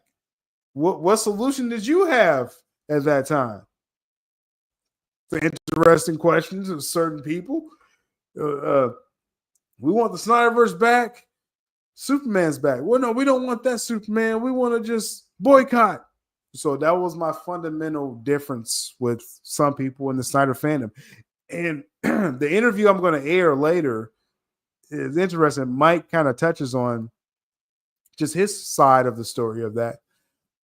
Very interesting. The Snyder fandom is fractious. And that's what the interview is going to talk about later. Let's just be real about it. It's not just DC. Right? We're not just talking about DC fracture. That's a whole nother conversation. The Snyder fandom is fractious, and hey, maybe I was a part of that with the whole Black Adam movement. But what came from that is that you had the same one saying, I'm gonna boycott everything, boycott Warner Brothers, Matt Reeves, Batman, Black Adam, The Rock, he's selfish. That's that same group. And then you have me and Syl Nation, those that really rocks with what we were doing. in that space and time where you say, and again, there's some of y'all, I want to make this clear. Some of y'all that's really rocking with what we're doing, you're still like F Warner Brothers, and that's cool. That's cool. But there's a pocket of viewership that's saying, yeah, I love the Snyder stuff. And I'm a DC fan, whether you're a lifelong DC fan or whatever. And yeah, I want to see what they got. So I'm going to keep giving you the notable DC stories because of that. But if Warner Brothers messes up, then we're going to talk about that as well, too. So hopefully, people are not too sensitive either way with that. And I talk about the business behind it and box office. So I say all this to say, long-winded. This state of phantoms, I could be long-winded, damn it. There's different feelings about Mike DeLuca, Pam Abdy. I was of the opinion when I went to Full Circle a couple years ago, I went to California, I talked to Zach and Debbie in person. And Deborah Snyder's a very beautiful person in person. Like Deborah Snyder glows. No, in person. Deborah Snyder, she literally glows. I don't know if it's just the jewelry she's wearing. I don't know what it is. I was like, geez. And she's smiling all the time. She's loving being in this space of Stone Quarry, a co-owner with Zack Snyder, her husband. Deborah is wonderful. And she said to me, I love Mike and Pam. This is off camera, but she said this on camera too. But I'm just telling you my experience. She was like, oh, Mike and Pam, this Full Circle never would have happened without them. They love our work. Hopefully we'll work with them in the future. That's what Deborah says. Now look at Zach. I'm like, oh, Zach. I was like, so Zach, you going to do another Full Circle or SnyderCon with DeLuca and Abby? And Zach was like, we'll see. Zach, if you've seen Zach enough, that's his manner. But Deborah's just glowing and smiling about it. And Zach's like, hey, we'll see, Because Zach knows this is Hollywood. Now all of a sudden, DeLuca and Abby, they may lose their jobs next summer, right? But it doesn't mean they can get another SnyderCon in before they leave next summer. I'm just saying. SnyderCon's in the spring. So we can get a 2026 SnyderCon before they lose their job. I'm just saying. But I say all this to say, I know there's different viewpoints even in the Snyder fandom. And it's very clear why I land with this is that the Black Adam angle was a possible angle to get the last ride of the Snyderverse. And my way was confirmed. The trades confirmed me. And I want people to realize this, the trades don't like confirming independent content creators, right? You need to be a plugged-in shield for the trades to confirm you. The trades confirmed that there was one last ride of the Snyderverse. So you can't tell me nothing different, okay? That's what DeLuca and Abdy wanted to do. But at the end of the day, and because I want to close this part of it, is that if we're here for Zack Snyder, and dang it, we got to kind of take Zack for his own word. Because I see people, again, going off saying, oh, DeLuca and Abdy set up Henry Cavill to announce he's back for Superman just to fire him. I'm sorry, y'all. I covered this all in real time. That was a real possibility. Scripts was being written from Man of Steel. Again, I did that audio stream. I talked about all this, right? So, no, you can't tell me nothing different with that. Cavill knew what was at stake, that Black Adam had to hit for him to get Man of Steel. They filmed scenes of Cavill to be in the Flash film. I broke that story. Spring of 2022. September of 2022. I broke that story. And everyone confirmed me. People fought me at that time. And everyone ended up confirming what I said. because I had a pretty good source close to Cavill with that. So if Cavill, and let me make this clear, if Cavill thought he was being led on, and that source would have told me. Okay, that source would have told me because they was that close to Cavill. That's how I got the drop on that story, and told y'all the actual scene that Cavill was going to perform. I'm saying this to say those, and hey, do what you're gonna do. Again, Snyder fandom. If you are on the boycott, because I never told my audience to boycott anything. You could do what you want to do, and you're welcome if you're boycotting stuff. I'm still going to cover this stuff, right? But if you're of the persuasion that, oh, they use Cavill and this and that, I have to strongly disagree with you, because that's going directly against my information that's been confirmed and the late, great Mikey Sutton. I don't know what you talking about in the chat. All of this I said, if that's the thing you said, like, I'm really close to blocking you because that's so stupid what you commented in the chat. I'm just saying, like, I'm talking to you as an adult. If you don't want to be here in the comment section as an adult, you're going to get booted real quick because that was dumb as fuck. Shout out to Dave. I'm not talking about Dave.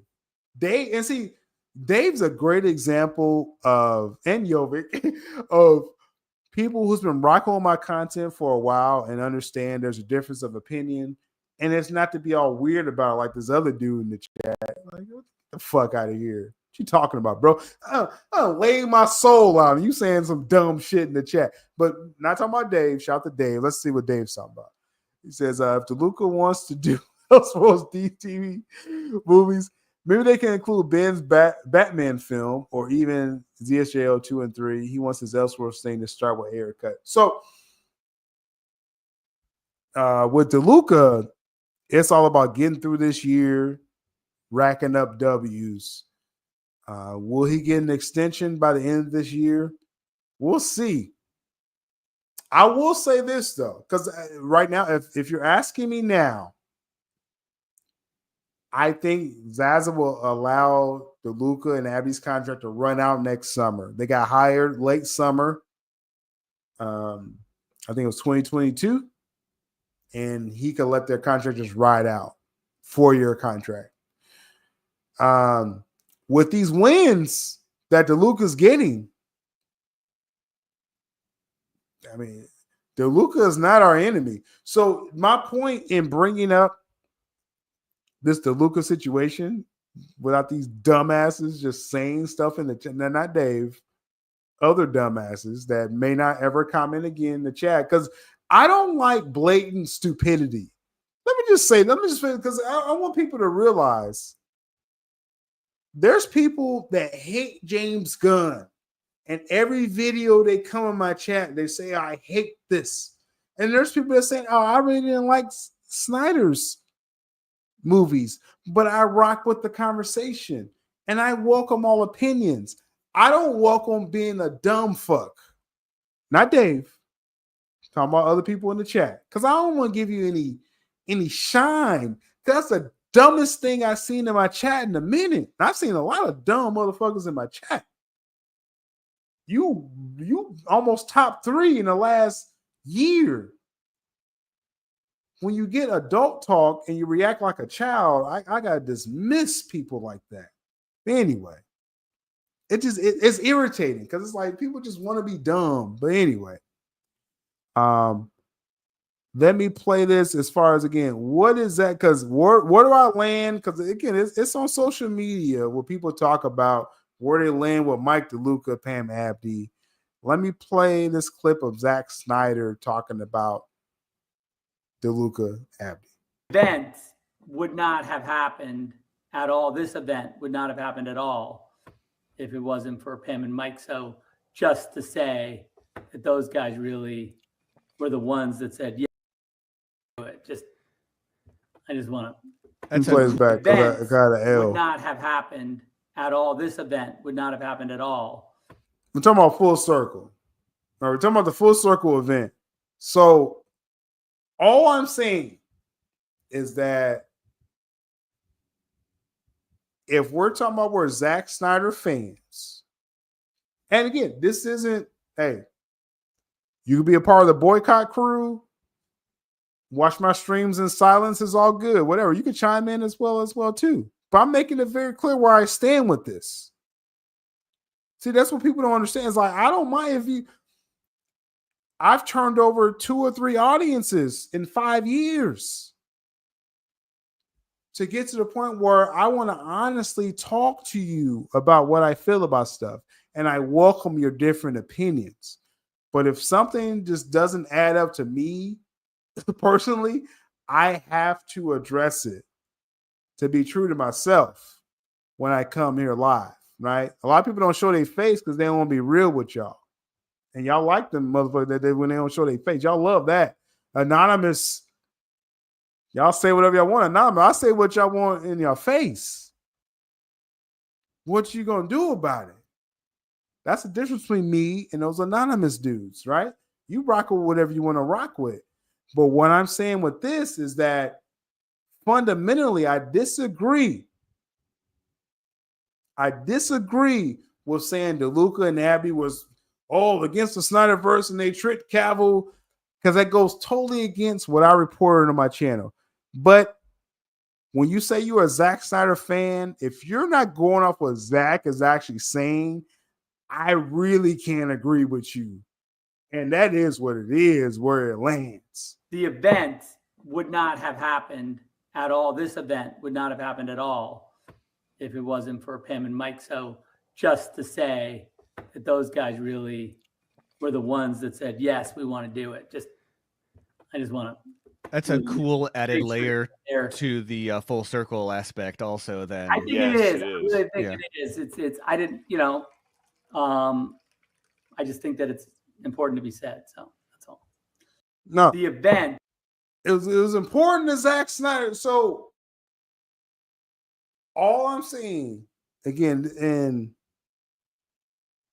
this is not about chasing down people that's saying this on social media, saying, oh, Mike and Pam set up Cavill and Zack and they lied and they did. That's not what this is about. I'm just making it clear why I stand on what I stand on, because Zack said this, but then in person, in full circle, he doubled down him and Deborah. So you can't tell me DeLuca and Abdy set up Zack and Cavill. No. I just totally disagree with that notion. Now, you can remain upset with Warner Brothers not going through with the last ride of the Snyderverse, and you should blame Zaslav more than anyone, especially if you've been following the information I've been putting out there. If you've been watching my channel, and again, I get it. There's people that watch my channel for multiple years and are still dumbasses. But if you've been watching my channel long enough, you know what DeLuca and Abdy did for Zack. But Zack just told you himself. This is after my reports. Zack confirmed everything I've been saying about them. And I rest with that. I'm just saying, this 2.0 energy, we're done with the stupidity. We're not. People want to be like, oh, our scoopers telling you, because I never actually claimed to be a scooper. I just end up getting information one day, right? I feel scoopers are people that seek out stories and they want to give you a new story. I hear stuff all the time now, and I just give it to my patrons. Anything dealing with Zack Snyder, because Patreon's a separate platform from YouTube. Anything with Zack Snyder, notable and things like that, I'm going to start highlighting that for members of the YouTube channel. Members of the YouTube. You know what I'm saying? But I'm not here seeking stories every month. I just get stuff all the time. But people want to say, oh, is this scooper's true or not? Oh, let's put these scooper, he's more reliable than this scooper. But then you got motherfuckers that's sharing false stories every day. Oh, I'm not a scooper. I could just say what I'm hearing and thinking. No, either it's true or it's not. That's the world I deal with in. So if you're in my chat sharing false stories, I'm going to call you out because what people forget, not the OGs remember, but what most people forget, I was about the confirmation specialist first before I even met Mikey Sutton. What's true? And when I came across Mikey's stories, I searched it out fully. And I ended up meeting the man. And history was made after that. I still have that same energy, whether you're a scooper or not. If you come across my timeline with fake stories, I'm going to call it out. That's it, whether you're a scooper or not.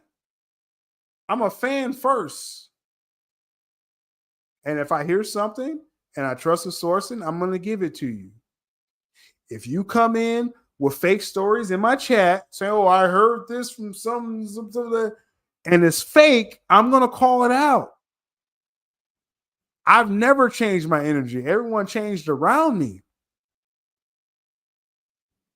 So same standard for everyone, whether you're a scooper, whether you're a content creator or not.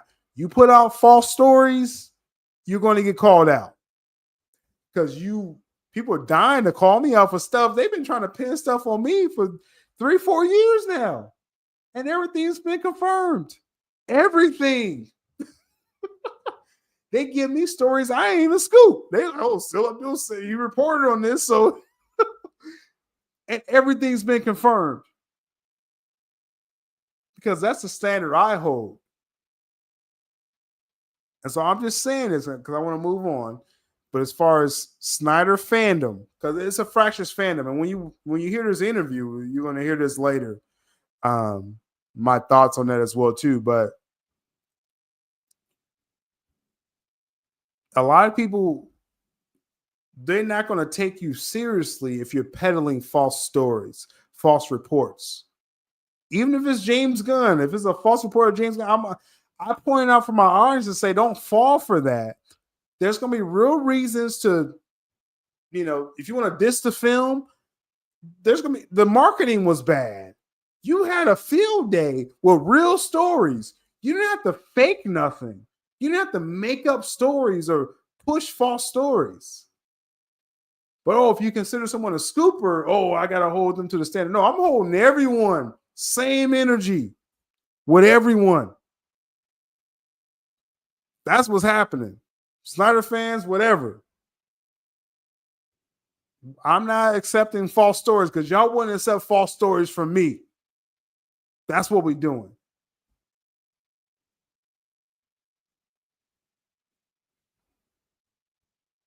Got Dave at the Black Adam post-credit scene 2 months before the film came out.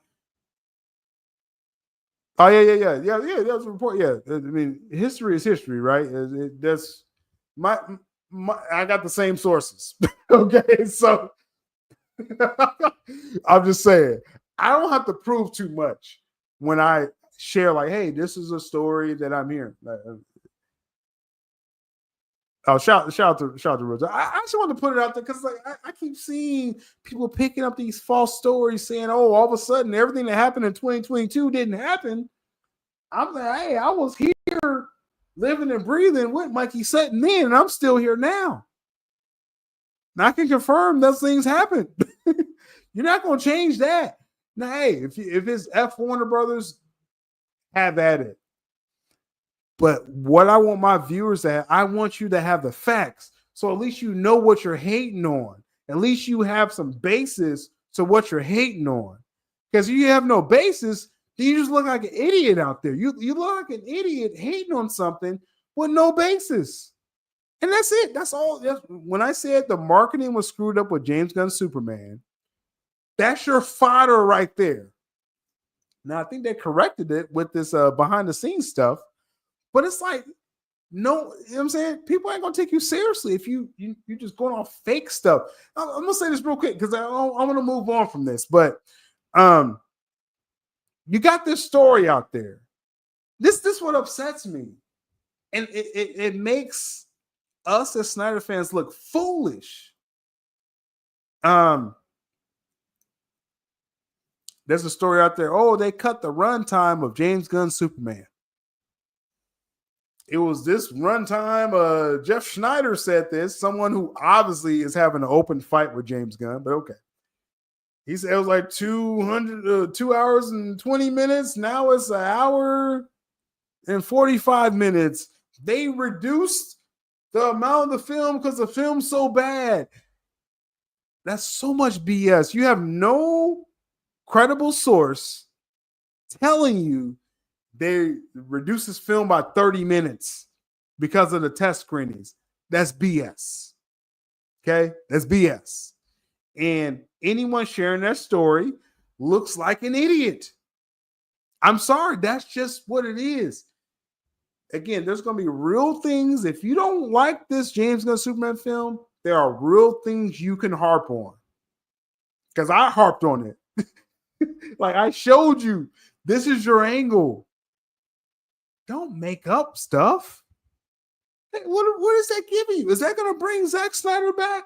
I would love for Zack Snyder to be back. But I'm not going to do it off falsehoods.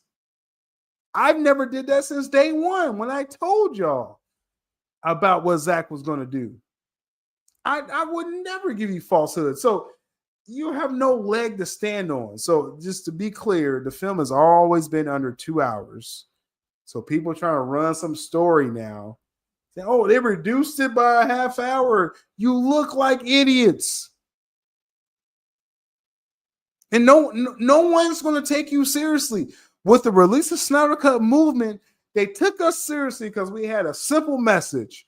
The cut exists, release it. That was straightforward. The OGs did that. And we all bought into that.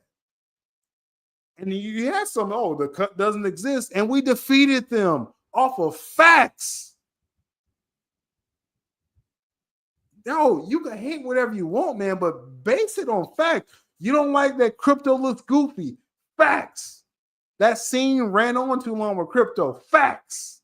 The dialogue is wonky with the robots in the fortress. Facts. Don't make up shit because that makes us all look stupid. That's the point. And those that's ones to rock with, again, rock with how you want. But I'm telling you, if you're going against the face of facts, I can't rock with you. And I'm going to debunk you on my platforms. That's what we're doing. So I just want to get that out there, man, because it upsets me. It makes all of us look bad. You got these anonymous so-called Snyder accounts who's still mad at The Rock and $7 for Black Adam, and they played the John Williams music. You're not helping the fandom at all. Those accounts wasn't a part of the release of Snyder Cut movement.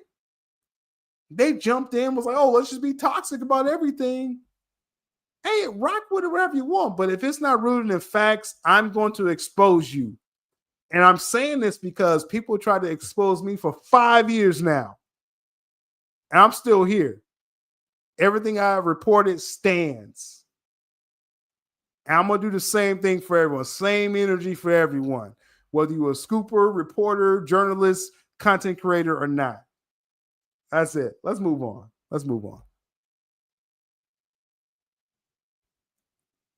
So we still got more. we still got more. We got plenty actually. I got time today. Hold on, let me check my message in here. Oh shoot. Oh, hold on one second. I'm gonna run this intermission. I apologize, but I gotta run real quick and I'll be right back. This is terrible. Hold on. This is L. But I need a breather after everything I just went through. Stay tuned. Let me give you more reasons to follow the homie Still for the latest news, scoops, and moves he's about to reveal. From coffee talks to special brews, I'm out of burgers for meals. A cup of bourbon with that tea that's about to get spilled. Like, what's the latest word? You're still, we need to know. Tell us what you heard, your still, we need to know the ins and outs, who's walking out, buying in. We need to know your thoughts on what's new, what you do to stream a hell of a show. Let's go, take out your pen and paper, sit down and take notes. Still is the realest among imposters, scavenging cutthroats. So, what's the latest word, your still, we need to know. Tell us what you heard, your still, we need to know the ins and outs, who's walking out, buying in. We need to know your thoughts on what's new, what you do to stream a hell of a show. Let's go. One hell of a show, let's go. Between DC and Marvel, they both have a startle. Disney's moving finicky, let's not mention Star Wars. All these movie execs be drunk off their power, disconnected from the fans in the ivory towers. What's the latest word, yo still, we need to know. Tell us what you heard, yo still, we need to know the ins and outs, who's walking out, buying in. We need to know your thoughts on what's new, what you do to stream a hell of a show. Let's go. When they keep making the same mistake, that's what you call insanity. They can't even acknowledge their self-inflicted calamity. What's the latest word, yo still, we need to know. Tell us what you heard, yo still, we need to know the ins and outs, who's walking out, buying in. We need to know your thoughts on what's new, what you do to stream a hell of a show. Let's go. One hell of a show, let's go. Scoop Senator, Coffee Talks, also covering analytics, making his own reviews, cause it's always been fuck the critics. They clout chasers, money driven, repeating the latest gimmick. Come over to Still Nation, where true vision is given. Listen, what's the latest word, yo still, we need to know. Tell us what you heard, yo still, we need to know the ins and outs, who's walking out, buying in. We need to know your thoughts on what's new, what you do to stream a hell of a show. Let's go. Let's not forget Mikey's son, always special to the crew. From day one when him and Sealed got together for special brew. What's the latest word, yo still, we need to know. Tell us what you heard, yo still, we need to know the ins and outs, who's walking out, buying in. We need to know your thoughts on what's new, what you do to stream a hell of a show. Let's go. One hell of a show, I guess I'll finish on this note. When the niggas go flip mode, they turn gremlins, I'm gizmo. Come from my people, my kinfolk. For them I ride for and kill for. With this pistol I'm skillful. She can really escalate till it all goes abysmal. What's the latest word, yo still, we need to know. Tell us what you heard, yo still, we need to know the ins and outs, who's walking out, buying in. We need to know your thoughts on what's new, what you do to stream a hell of a show. I'm a watchman, forever vigilant, steady watching and listening, disciplined, militant, killing these dudes that started visiting. What's the latest word, yo still, we need to know. Tell us what you heard, yo still, we need to know the ins and outs, who's walking out, buying in. We need to know your thoughts on what's new, what you do to stream a hell of a show. Let's go. One hell of a show, let's go.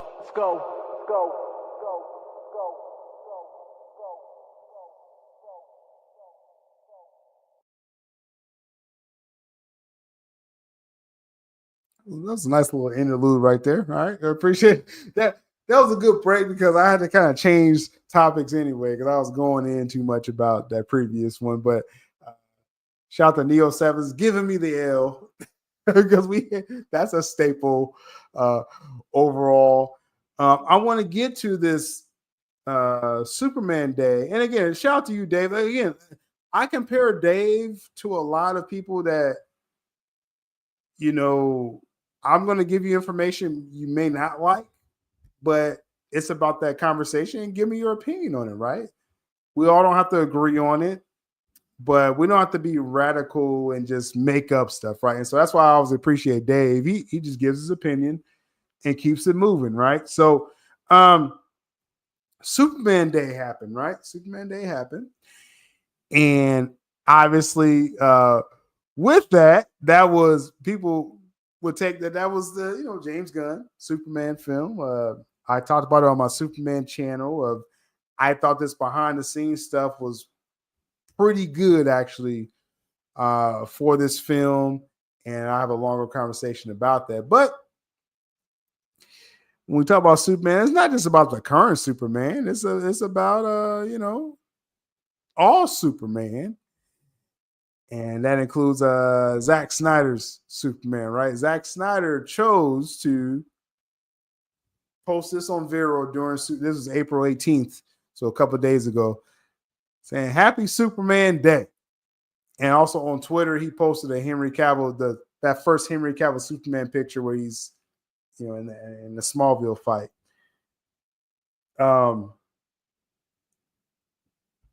I continue to say this for the last couple of years. I keep saying that, yes, Zack Snyder, DC, I believe he's going to do DC again. And he's made it very clear his Superman is Henry Cavill.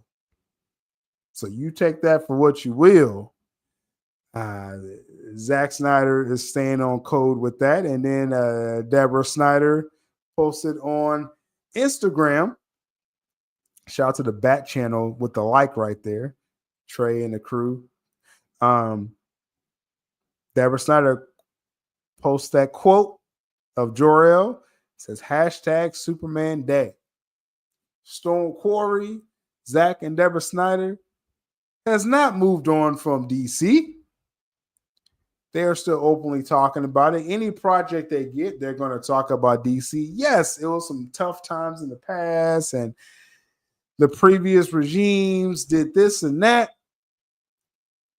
But they're always going to point out, hey, there's still that connection between them and DC. Doesn't sound like a couple that has moved on from DC. Does it? Or does it? You let me know in the chat. Zack has moved on. Zack has, he's not doing anything anymore. The actor is getting too old, but you bring back 90-year-old Michael Keaton. But okay. The actors moved on. But Keaton's awesome. I thought we saw that in real time. I could not believe. I thought that was beyond. How old is Michael Keaton? Hold on. Let's get this. Keaton age. He's 73. Okay. He's still relatively young, 73. He's under 80. But Ben's only 50. 20 years from now, if they say Ben Affleck come back for Batman, oh, he's too old. But I saw people blazing when Keaton said, oh, Keaton's coming back for Batman. But Ben, if it's another year or two, oh, that's too long. He's in his 50s. Huh? All I'm saying, I'm just presenting what's there. That Zack and Deborah are still talking about DC. And I've been told that Zack will do DC again. Period. I don't care what you can think of all this, they're getting old and this and that. But you allow 70-year-old Michael Keaton. No one batted an eye. I did. I batted an eye. I was like, oh, ain't he kind of old? He was 70. This man he suited back up as 70-year-old Batman. No one had a problem with that. But if Ben becomes 56, oh, we serious out here? It's a different set of rules. Hugh Jackman, till he's 90. Come on now. Let's be real about this.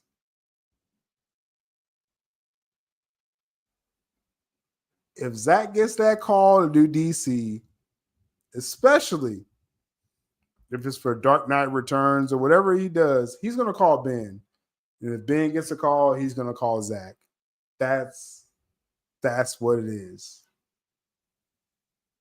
They even brought by Clooney, though he was just, out of costume, but still.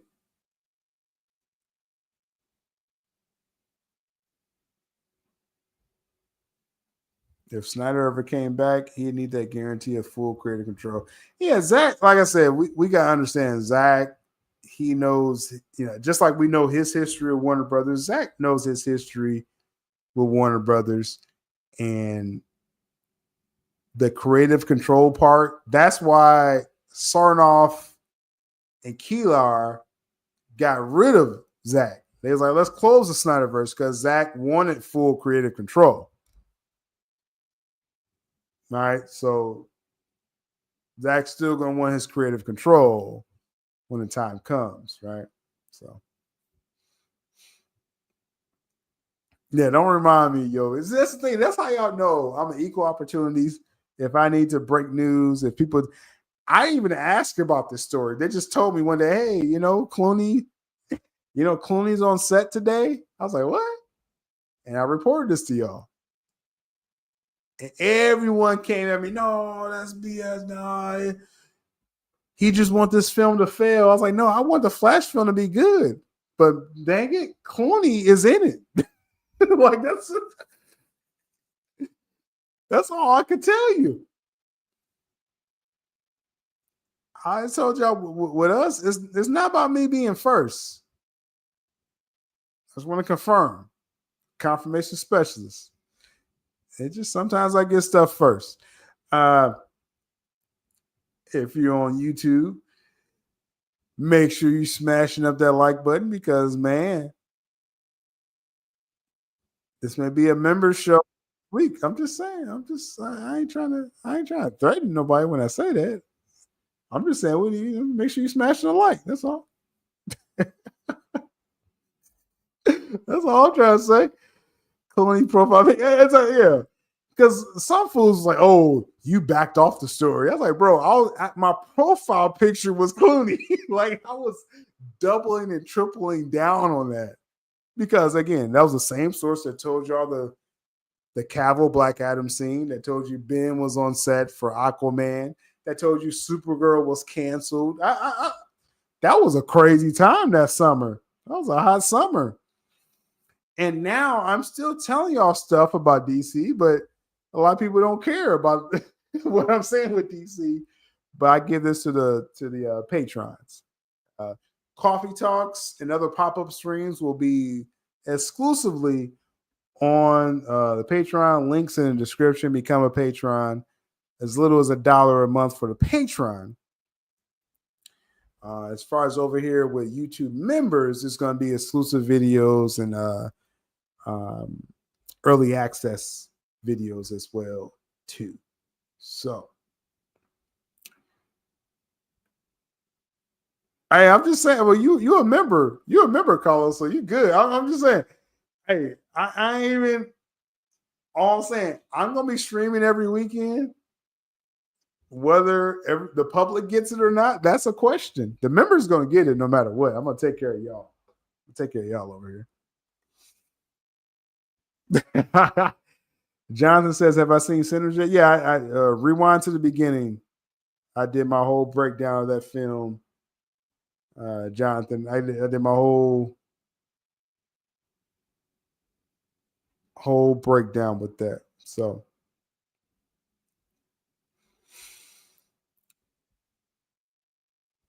So now with the Zack Snyder, I want to transition to the Snyder Hater Sunday. For some reason I named it that. This doesn't have to be a thing every Sunday, but I keep seeing haters up there, stuff that even when it has nothing to do with Snyder, people want to hate on it, right? So this is just kind of stunting on the haters a little bit, you know what I'm saying?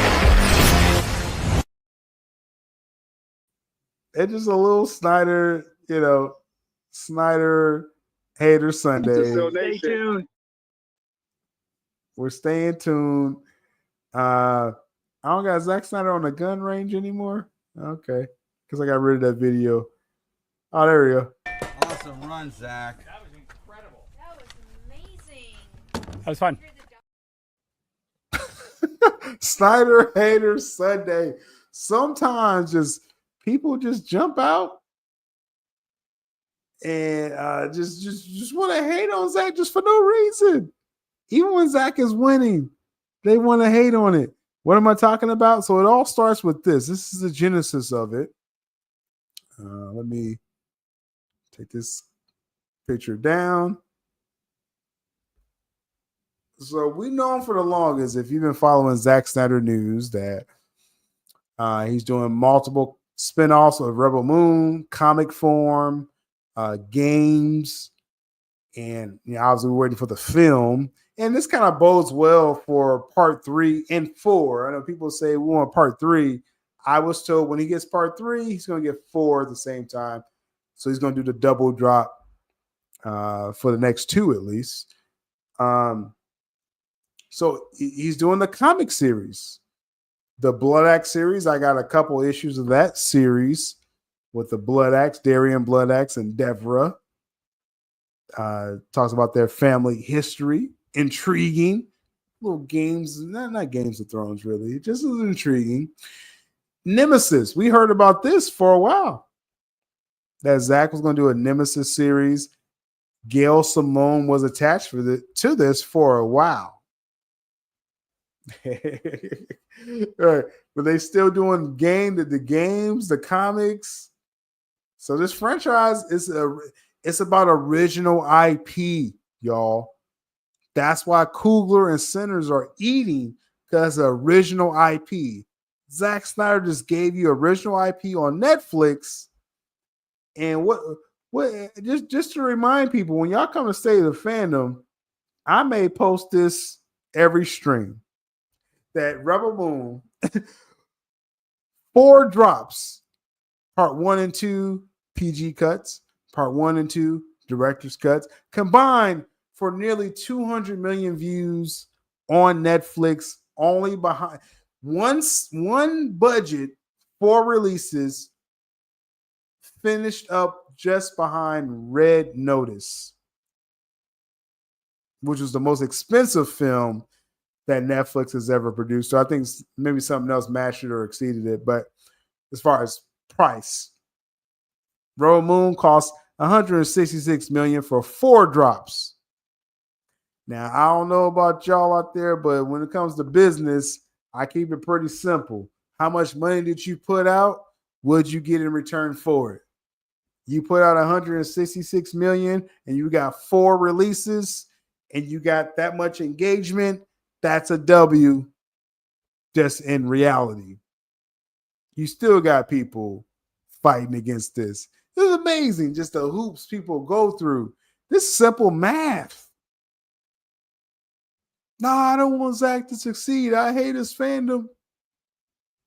Yeah, okay, just go over there. You don't got to be a part of the fandom. Go over there.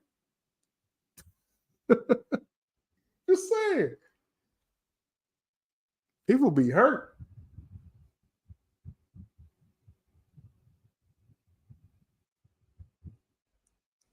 It is what it is. I'm just saying. I mean, I'm gonna keep this slide anytime we talk about Rebel Moon's success, because it's been confirmed.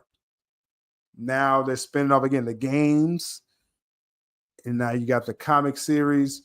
But I bring this up for Snyder Hater Sunday is that this triggered a lot of people when they announced this comic, but just a simple comic book. This is supposed to be a film that failed, right? Why are they so mad? You got one guy here. This is an author. I don't even know what he written, because I mean he hashtag Star Wars, but I'm pretty sure his book failed, whatever he wrote for Star Wars. It says the what now is getting a what for its what that's a prequel to something no one watched. Stan, bro, what did you write? Adam Bray. What did you write of any significance in your lifetime? Because I don't know what you wrote. You hashtag Star Wars, but I'm pretty sure it was a failed novel of that new, what's that new order they're trying to do in Star Wars? I'm pretty sure you was a part of that, and that failed. Meanwhile, Zack Snyder has made billions of dollars for Warner Brothers just for DC alone. That's theatrical, that's home media, digital, things like that. Gave Netflix its top 3 streaming performance ever, Netflix globally. And they giving them more projects, the LAPD film and things like that. Warner Brothers got him back for 300. Everyone knows 300, Adam. What have you written, Adam Bray? See, Zack Snyder's a part of pop culture. You are not. You pay for your blue check. I subscribe to Twitter too, but I just want to say that. I just wanted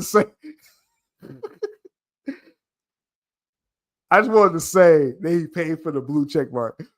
You pay for your blue check mark, bro.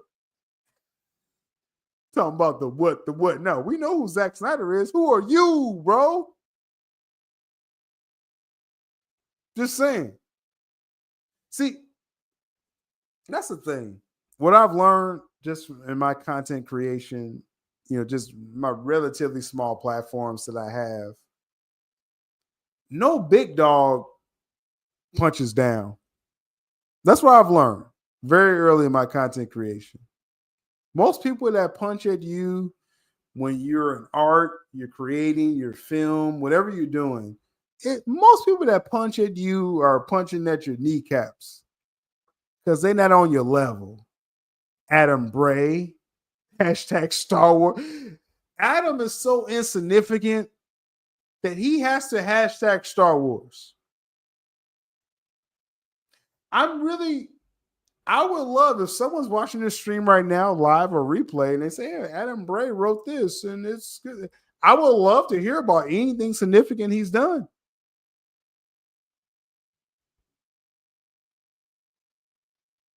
It's not ringing a bell for me. I'm just saying.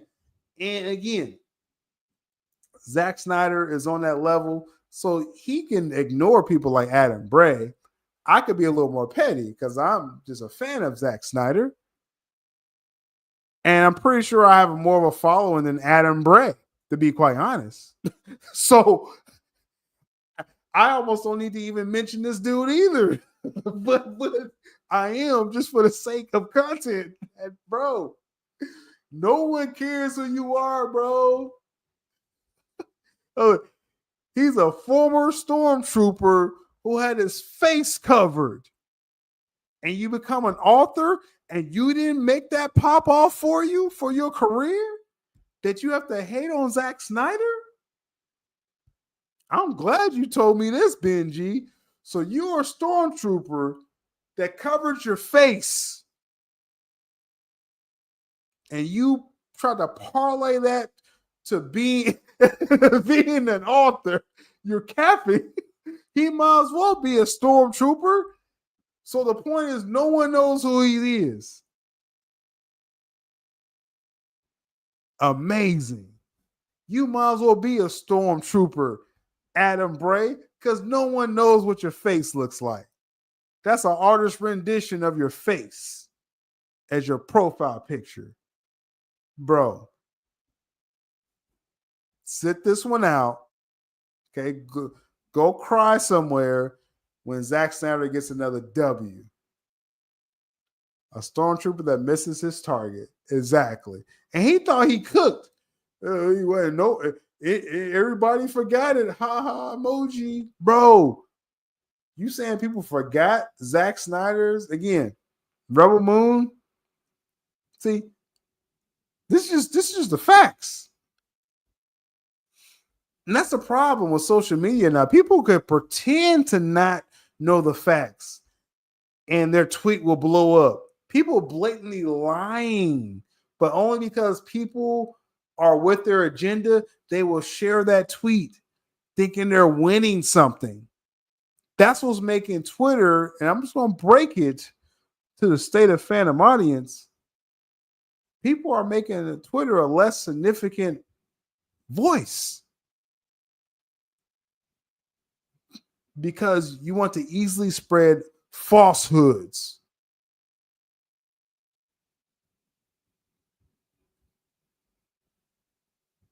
Nearly 200 million views for Rebel Moon Saga. But according to this, nobody watched and what? Who? Zack Snyder's a part of pop culture. Adam Bray is not.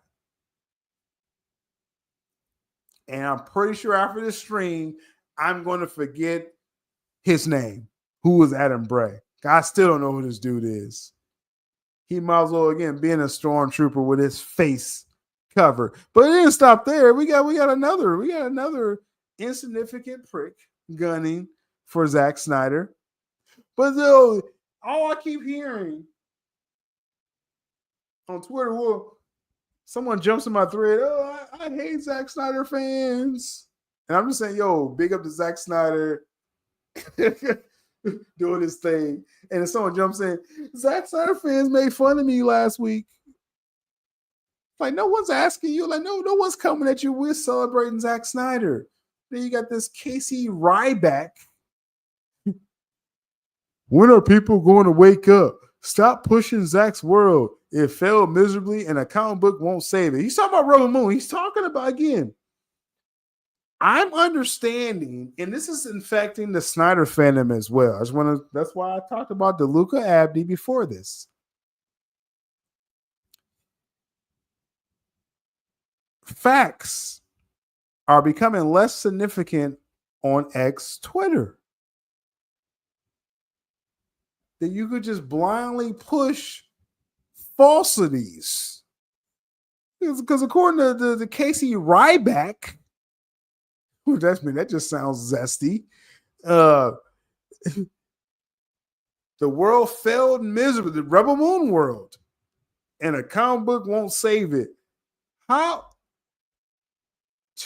Nearly 200 million views, second only to Red Notice. How does that fail? How is that failure? You know what did fail? Whatever Casey Zesty Ryback does. I'm pretty sure he's failing. Because again, when you're trying to punch at giants, you're only reaching the kneecaps, if that. Maybe the ankles, because Zesty Ryback sounds like he's a little lower than the kneecap. Gotta be kidding me, man. Verifiable numbers out there, and people continue to want to press falsehoods. That's why I say with the fandom, we don't have to be like these people ignoring facts. You have verifiable reasons to go at Warner Brothers or any studio you want. You don't have to make up anything. That's all I'm imploring y'all, because if y'all come across my screen with falsehoods, I have to expose you. No matter what fan you're of. And that's the energy, because that's the energy I received for 5 years. So it's only fair. Oh, sylabdul, you a scooper, so we got to. No, I'm going to pick apart everyone. And I don't mind, because my stuff has held up. But I'm going to give you that same energy. Zesty Ryback. It failed miserably, but it's top 2 ever on Netflix. Come on, man. Ricky Bobby rules. You gotta be kidding me out here, man. You can't tell me it's not some agenda against Zack Snyder and his fans. But the fans are the most toxic ever. I've seen some pretty shout out to Abu Naz. I've seen some pretty negative Star Wars fans out there. But let's target Zack Snyder. When we were becoming known as AFSP advocates, and they literally tried to replace that with, oh, there's a couple bad apples. And there's some idiots out there, anonymous accounts, Snyder accounts, that buys into that and wants to be toxic and known as that. We can get our jokes off all day, but don't be blatant idiots out there.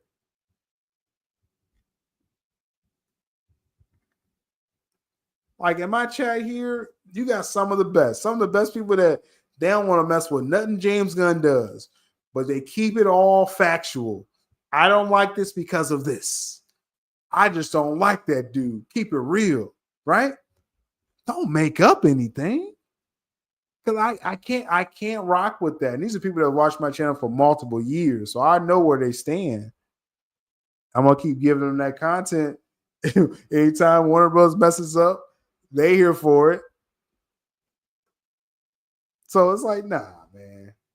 Zesty Ryback, nah, we not the same, bro. We not the same. But we gotta address. Let me see. I got a message. We gotta address something because originally we're talking about the Rebel Moon nemesis, Gail Simone. Gail Simone is the writer of this, right? And long time, yeah, famous for her Batgirl runs, right? Yeah, again, credit where it's due. She did great Batgirl work. She took it a little personal. That Batgirl film caught some heat. Took it a little personal, Gail. She blocked a lot of us because we was laughing at Batgirl. But I'm saying, Gail, and you may not see this, Gail, but I know a friend of yours, Gail, and they're trying to, we're trying to reach out to you, Gail. But you was mad about I laughed at the Batgirl film, and you got mad at me, Gail. Come on now. Don't take that sober. That wasn't you. You didn't write the Batgirl film, Gail. I know Gail Simone was getting points for the film, so she felt some kind of way.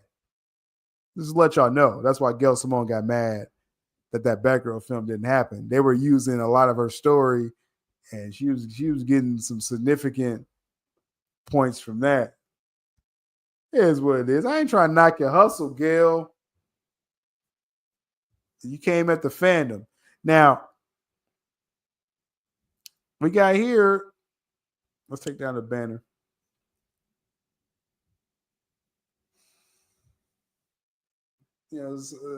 Someone asked Gail Simone, after he was announced, you're doing a Nemesis comic book. You got this person, but I've been told by thousands of Snyder bros that you hate Zack Snyder. This one, little simp ass little jambox.com. If you've never seen a simp of your life, this is what they look like. Jambox.com right here. Caping and first, I'm sure you ain't got 1,000 followers, so you ain't here for no thousands of Snyder bros. So that's the first thing. Let's talk about that. But then, you hate Zack Snyder.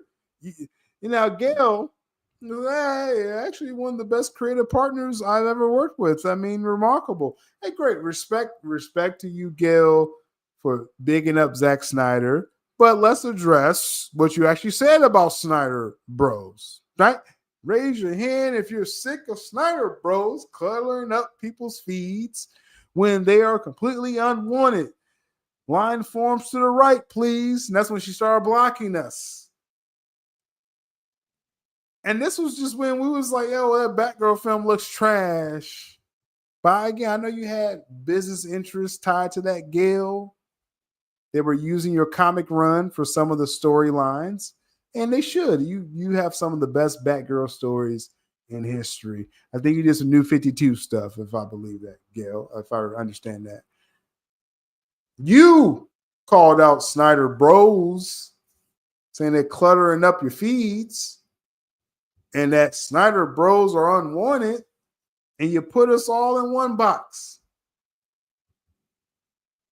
That's why you have jambox.com simp say, hey, I thought you hated Zack Snyder. Well, judging by this tweet, Gail, and again, I'm still friends with your friend, and I'm not, I hope we get a chance to talk. I'm not even holding this against you, Gail. Not even holding this against you. But I'm real big on just accepting what your own actions, and you came as Snyder fans, Gail. So that's why people thought you had a problem with Zack Snyder. These are your words. We're completely unwanted. But I'm sure you want us to buy your comic book, right? I've learned a while back. I probably learned it too late, but you don't burn your bridges, right? You don't burn potential fan bases. So there's some in the Snyder fandom, just like how Marcus says here. I don't even like Gil, but Zach and Mikey rocks with her, so I chill. And there's some Snyder fans where they're like, she came at us. She blocked a whole bunch of us, but you want them to buy your comic book. Now, a lot of people will do it just for Zach, but you kind of hurt his business a little bit. Now, Zach is such a noble person that he reached out to you, likely because he knew you brought smoke on yourself coming at his fan base. That's how honorable Zack Snyder is. So I'm going to let it pass because, again, I go off of Zack's words, just like with DeLuca and Abdy. And I see the same people saying, oh, Mike and Pam, they set up Cavill. They never was going to do Zack Snyder. Boycott. Oh, let's buy Gail Simone comic books. Why? Because Zach rocks with her, but he rocks with DeLuca and Abdy as well too. You can't have it both ways. Can't have it both ways. So only because Zach is rocking with you, Gail, I'm going to get the full Nemesis comic series because it's Zack Snyder's world. And Gail, like I said, she did some Batgirl stuff. Her new X-Men stuff is hit or miss. I think she's on the Uncanny X-Men book. That new X-Men reboot ain't going too well, in my opinion, but that is what it is. But I'm talking about his multiple lines, not just her. But doing the Rebel Moon, there's a segment of Snyder fans that's going to rock with you, Gail, only because Zach, just like what Yovic said, only because Zach said we're cool. And I'm just saying, again, I'm all about using that same energy across the board. If Zach said before Mike and Pam had his back, that didn't change 3 years later after he said it. They didn't do anything different. They made Full Circle happen. We'll see if they do one next year before they're gone. Or they may keep their job. If Mike and Pam keep their job, the possibilities. See, people don't think far enough with this, man. So with Gail, like I said, we rocking with Rebel Moon because Rebel Moon did numbers, multiple spinoffs as far as gaming, comics, and eventually films, likely. So welcome aboard. To stop the cap. All I'm saying. Interesting stuff with that. So,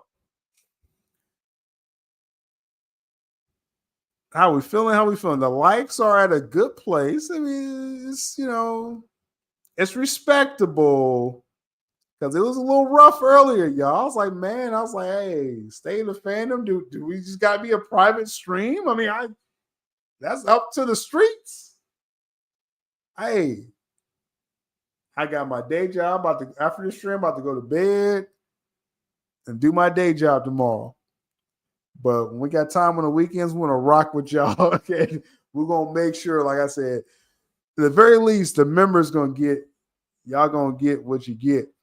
But no, the stream's going good. The stream's going good. But the final thing we're going to do, since the likes got a respectable spot, because, man, I was an hour ago, I was like, bro, we're going to cut this. We can't go Zack Snyder levels when these likes ain't coming in. But I want to air a State of the Fandom interview with Millennial Mike, one of the OGs of the Snyder fandom. It's an hour-long interview. So I'm going to pull this up. That's going to top off this stream. We're going to talk about his history with the fandom. And and everything. What Jovic say, you're in Europe.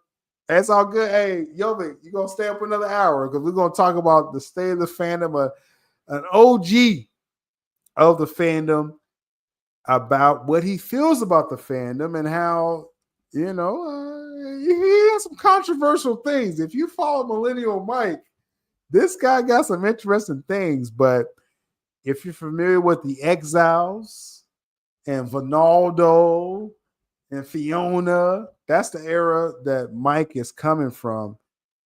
And he has some very interesting things to say about the fandom and DC overall. So buckle in. We still got another hour of this, but I'm going to put this on, grab my popcorn, and watch this with y'all. I'll be in the chat with y'all. This is a State of the Fandom interview series, and I got to come up with like a little snappy opening when I pull these up. Y'all remember the OGs. Let's pull up Millennial Mike. All right. Let me pause that. And, so strap on in again. Appreciate the influx of likes. Let's do it one more time. Do it one more time. Smash the like, subscribe if you're not. YouTube tells me to keep telling y'all that. So we're gonna continue that. And stay in the fandom. Hey, we talking about again Zack Snyder updates, notable DC.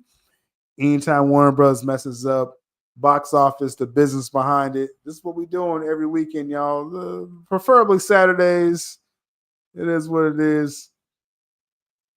All right, let's start this off. Millennial Mike interview starting now. And y'all can keep throwing in your comments in the chat, questions. I'll still be in the chat hovering. Let's go. We are here with Millennial Mike, one of the OGs to me, as far as with talking of the Zack Snyder fandom and DC, etc. So welcome, Mike, back to the channel. Yeah, it's great to be here. We were just talking for just like a minute or two beforehand, and yeah, man, I've had such a great time. Talking with you on Spaces, and the last YouTube show we did was New Mutants, which was such an odd one. Like, what were you doing talking about New Mutants? Like, no one was talking about that movie. I had no idea, like, because we was like waiting for the Snyder Cut to come out, right? We was all celebrating the Snyder Cut coming out, and then you hit me up out of the blue, say, "Hey, I want to talk about this New Mutants." Yeah, I guess. Yeah. But hey, I see you've been doing the YouTube channel for a while, so congrats on that. Keep up the great work, and I see you. You end up on my feed, and I see you're doing your thing. So I appreciate that. Hey, we keep that conversation going, just like you, man. I mean, I got to throw it to you here that you. I don't know if you're known as kind of like a controversial. You have controversial takes out there. Do you realize that, Mike? Well, I've kind of changed my tune as time has gone on about pop culture in general, movies in general. Not drastically, but I have taken a slight shift. And what I've noticed, and I sincerely and genuinely feel this, is that, I don't feel like I've changed a lot since the original days. And I don't know if this is the direction you wanted to go, but the original days like Man of Steel, the BVS Wars, as it was called, I was always very much a hardcore Snyder fan. I ran a podcast network called the Film Exiles and later the Exiles Network, and we had a lot of great, very close-knit involvement with the movement. Some of my people, even it was James on our podcast actually broke the news about Darkseid, right? Being voiced by a Ray Porter. And actually that article is still up on the website, on my WordPress website. So we've always had a very deep involvement. We were always right there at the forefront of everything. And so I've always considered myself, a Snyder fan.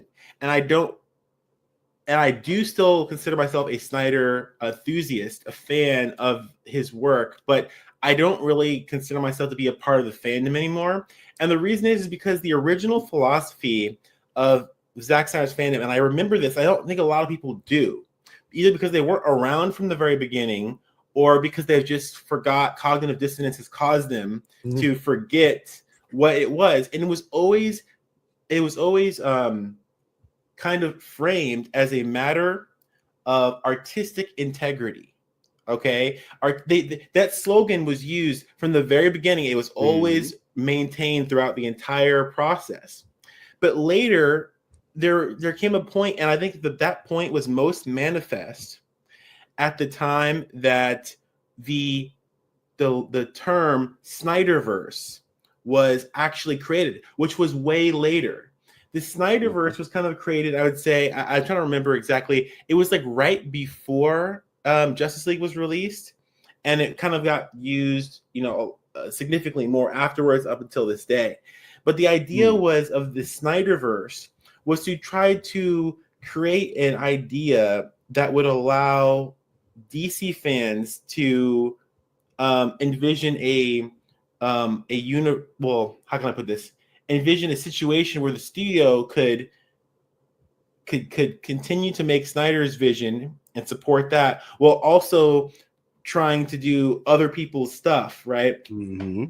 And the reason why I find that was absolutely an inflection point in the conversation was because it was the moment that we adopted very corporate wording and mentality. Like the whole multiverse thing is a squarely MCU thing. It's a very corporate thing to give people the impression that they can have it all.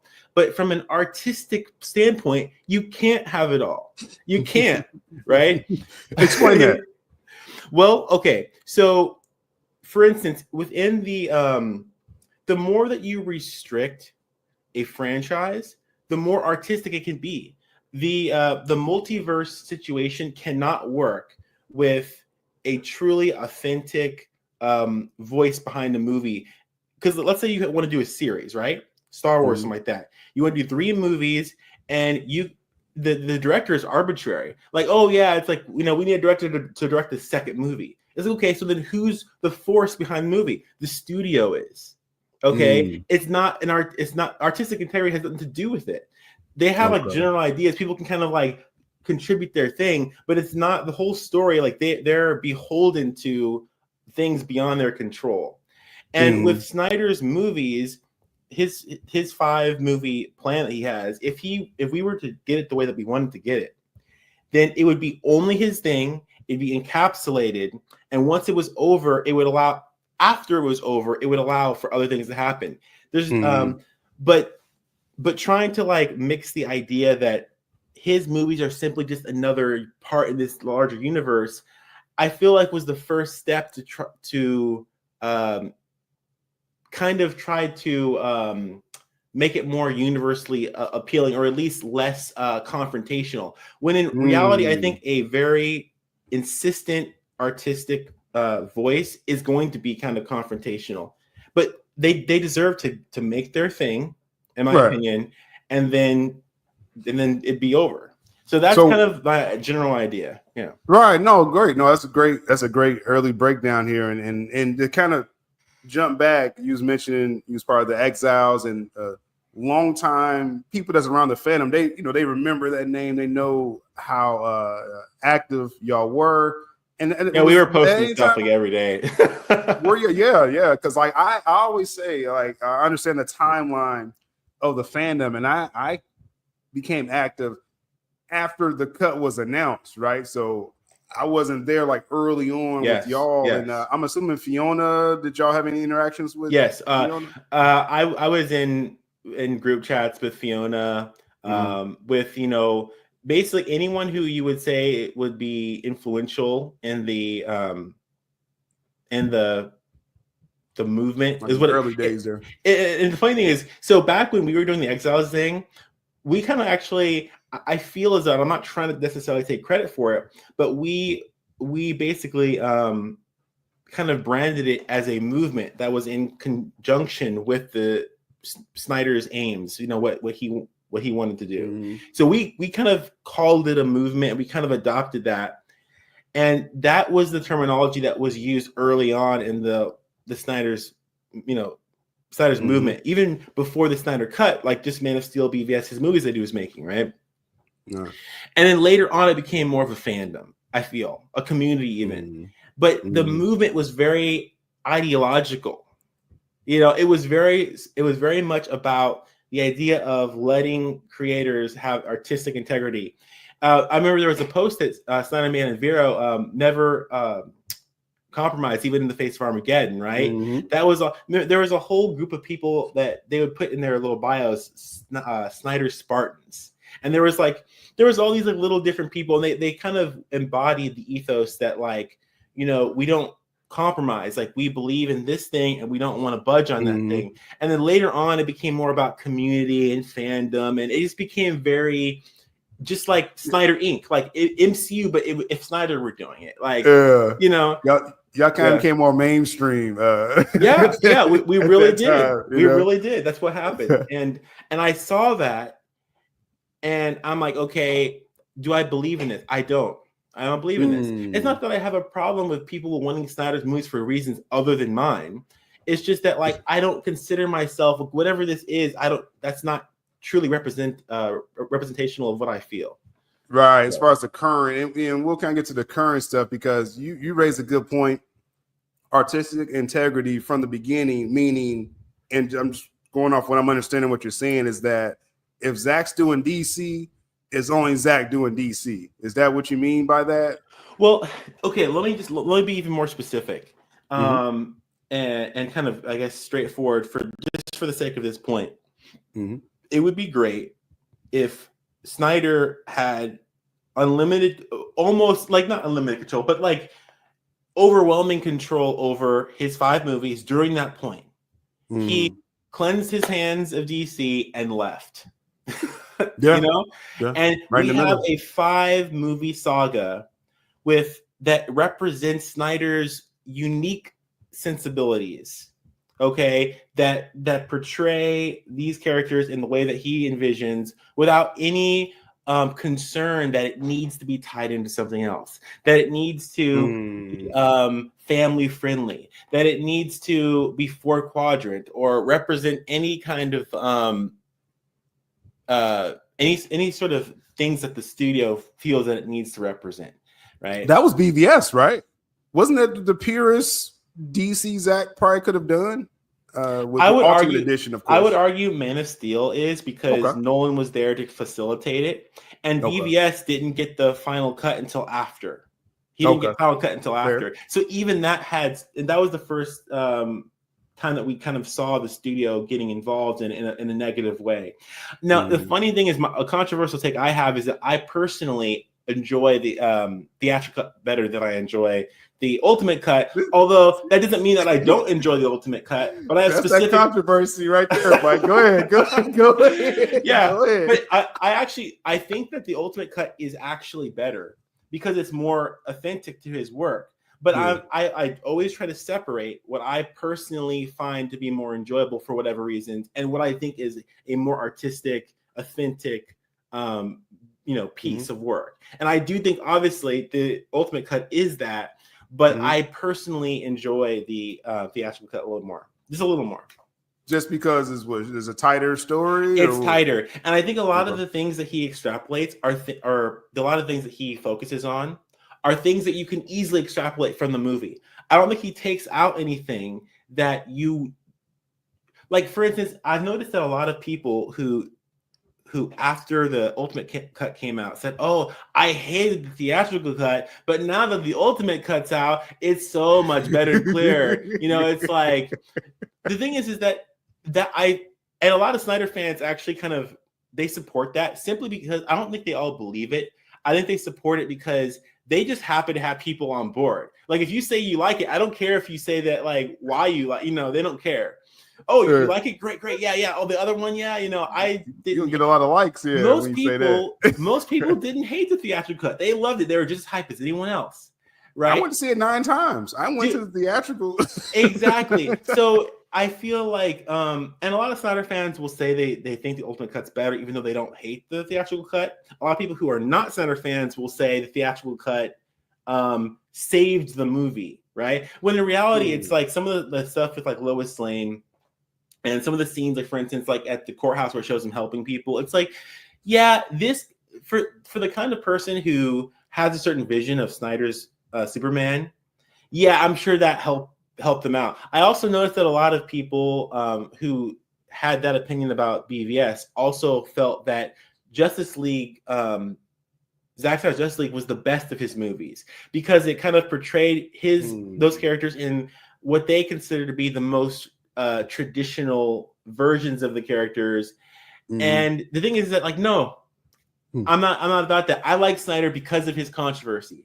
I like it because of the heavy, the weighty, the unconventional aspects of the characters. And even though I think Justice League is good, it's not for the reasons that people who most often dislike his work say that it's good. So that's kind of where I draw, I split the hairs. It seems to be a because you raised a good point as far as talking about the actual Snyder cut. There's I guess a perception out there that some of you early OGs, we talking about Exiles, Fiona, Vinaldo, everyone didn't really appreciate the Snyder Cut as much. And maybe I'm not saying it the right way, but just that it was further along as far as Zack going kind of away from probably what he originally wanted to do. Yes. And then you get this Snyder Cut. Is that the best way? Because I talked with Fiona briefly, and she never said she didn't like the Snyder Cut, but that it just seemed like Man of Steel was a higher regard. I'm on board with that too, because the thing is that due to events that took place, he did have to make practical changes to the work, which did deviate from his original plan. Now, because he was allowed to choose how those changes happened, it still makes it authentic. But I would say that if you were on board for Man of Steel and on board for BVS, like truly, like fundamentally, that when Justice League came out, if you were, after the hype settled down, after all that, you realize that it's not quite the movie that you were being led to, right? It's not quite. And even like changes, like for instance, the Martian Manhunter scene, it looks kind of like a lot of people gloss over it because they recognize, they understand why it's that way. Okay. Yeah. But the thing is that I'm not apologetic about it. I'm not worried that I'm not worried that like if I say no, I think that it doesn't look good enough, it's not to my standards, that like someone will be like, see how like even he doesn't look. I don't care. Sure, yeah, use me as a weapon. I don't care. I'm gonna be as honest as I possibly can, no matter what. Can we be fair with Martian Manhunter? It felt tacked on, right? I think we can say that without being like, oh, I hate the movie. It's like, no, just I think even Zack will admit that. Yeah, like, even when Ben Affleck's Bruce is kind of looking at him, and it almost feels like he's looking at like a stand-in, and then they kind of just like it feels very tacked on. And I think that people in a very much a way that a lot of like MCU and other kind of comic book movie fans tend to idolize the idea of what they're seeing more than how it's portrayed. In that same way, I think that Snyder fans tend to elevate the idea of what's taking place more so than how it actually happened and how it's portrayed. And they use sentiments about how, at least we got this. This is a triumph, a victory, and all these other things external from the movie to justify why they are ignoring what they're seeing, and the negative aspects of it. So, and listen, if you want to do that, it's fine. But this is where I've always tried to be very, critical, honest, sincere, and have a certain like philosophical template of how I view everything. And I want to hold that true to even Snyder's work. And a lot of people are coming at this as just like comic book fans, and that's fine, but that's just not what I'm going to do. Yeah, no, that's fair. That's that whole free thinking that I think was originally a part of this fan base, because you mentioned the Spartans and like the Watchmen. That was at least groups. That was the philosophy behind a lot of it. It was like we're here to push forward this principle, even if it doesn't necessarily benefit my personal taste. We believe in this, and this is what this movement means to us: is the pushing forward of artistic integrity, especially within franchise fare, which gets, it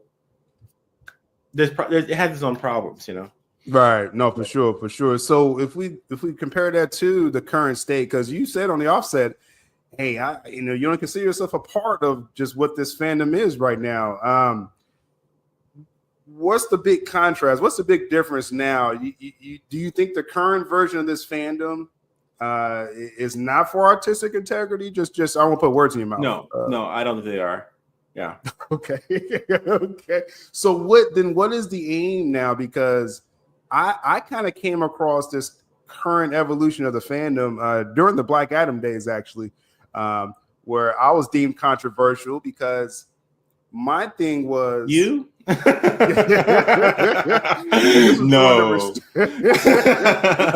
during the Restore the Snyderverse phase, where I was, really a lot of attention was on every stream, and late great Mikey Sutton was with me on a lot of that, and it was however we can get these guys back that's what Restore meant to me was if we can get Cavill and Ben back and get one last ride, then hey, we at least got to end to the story. How that comes about, what medium, like I don't know. It was the idea. What I've noticed is that there are individuals like yourself, like Leon from the New Geeks, particularly a lot of people on YouTube who have a very practical outlook on things, right?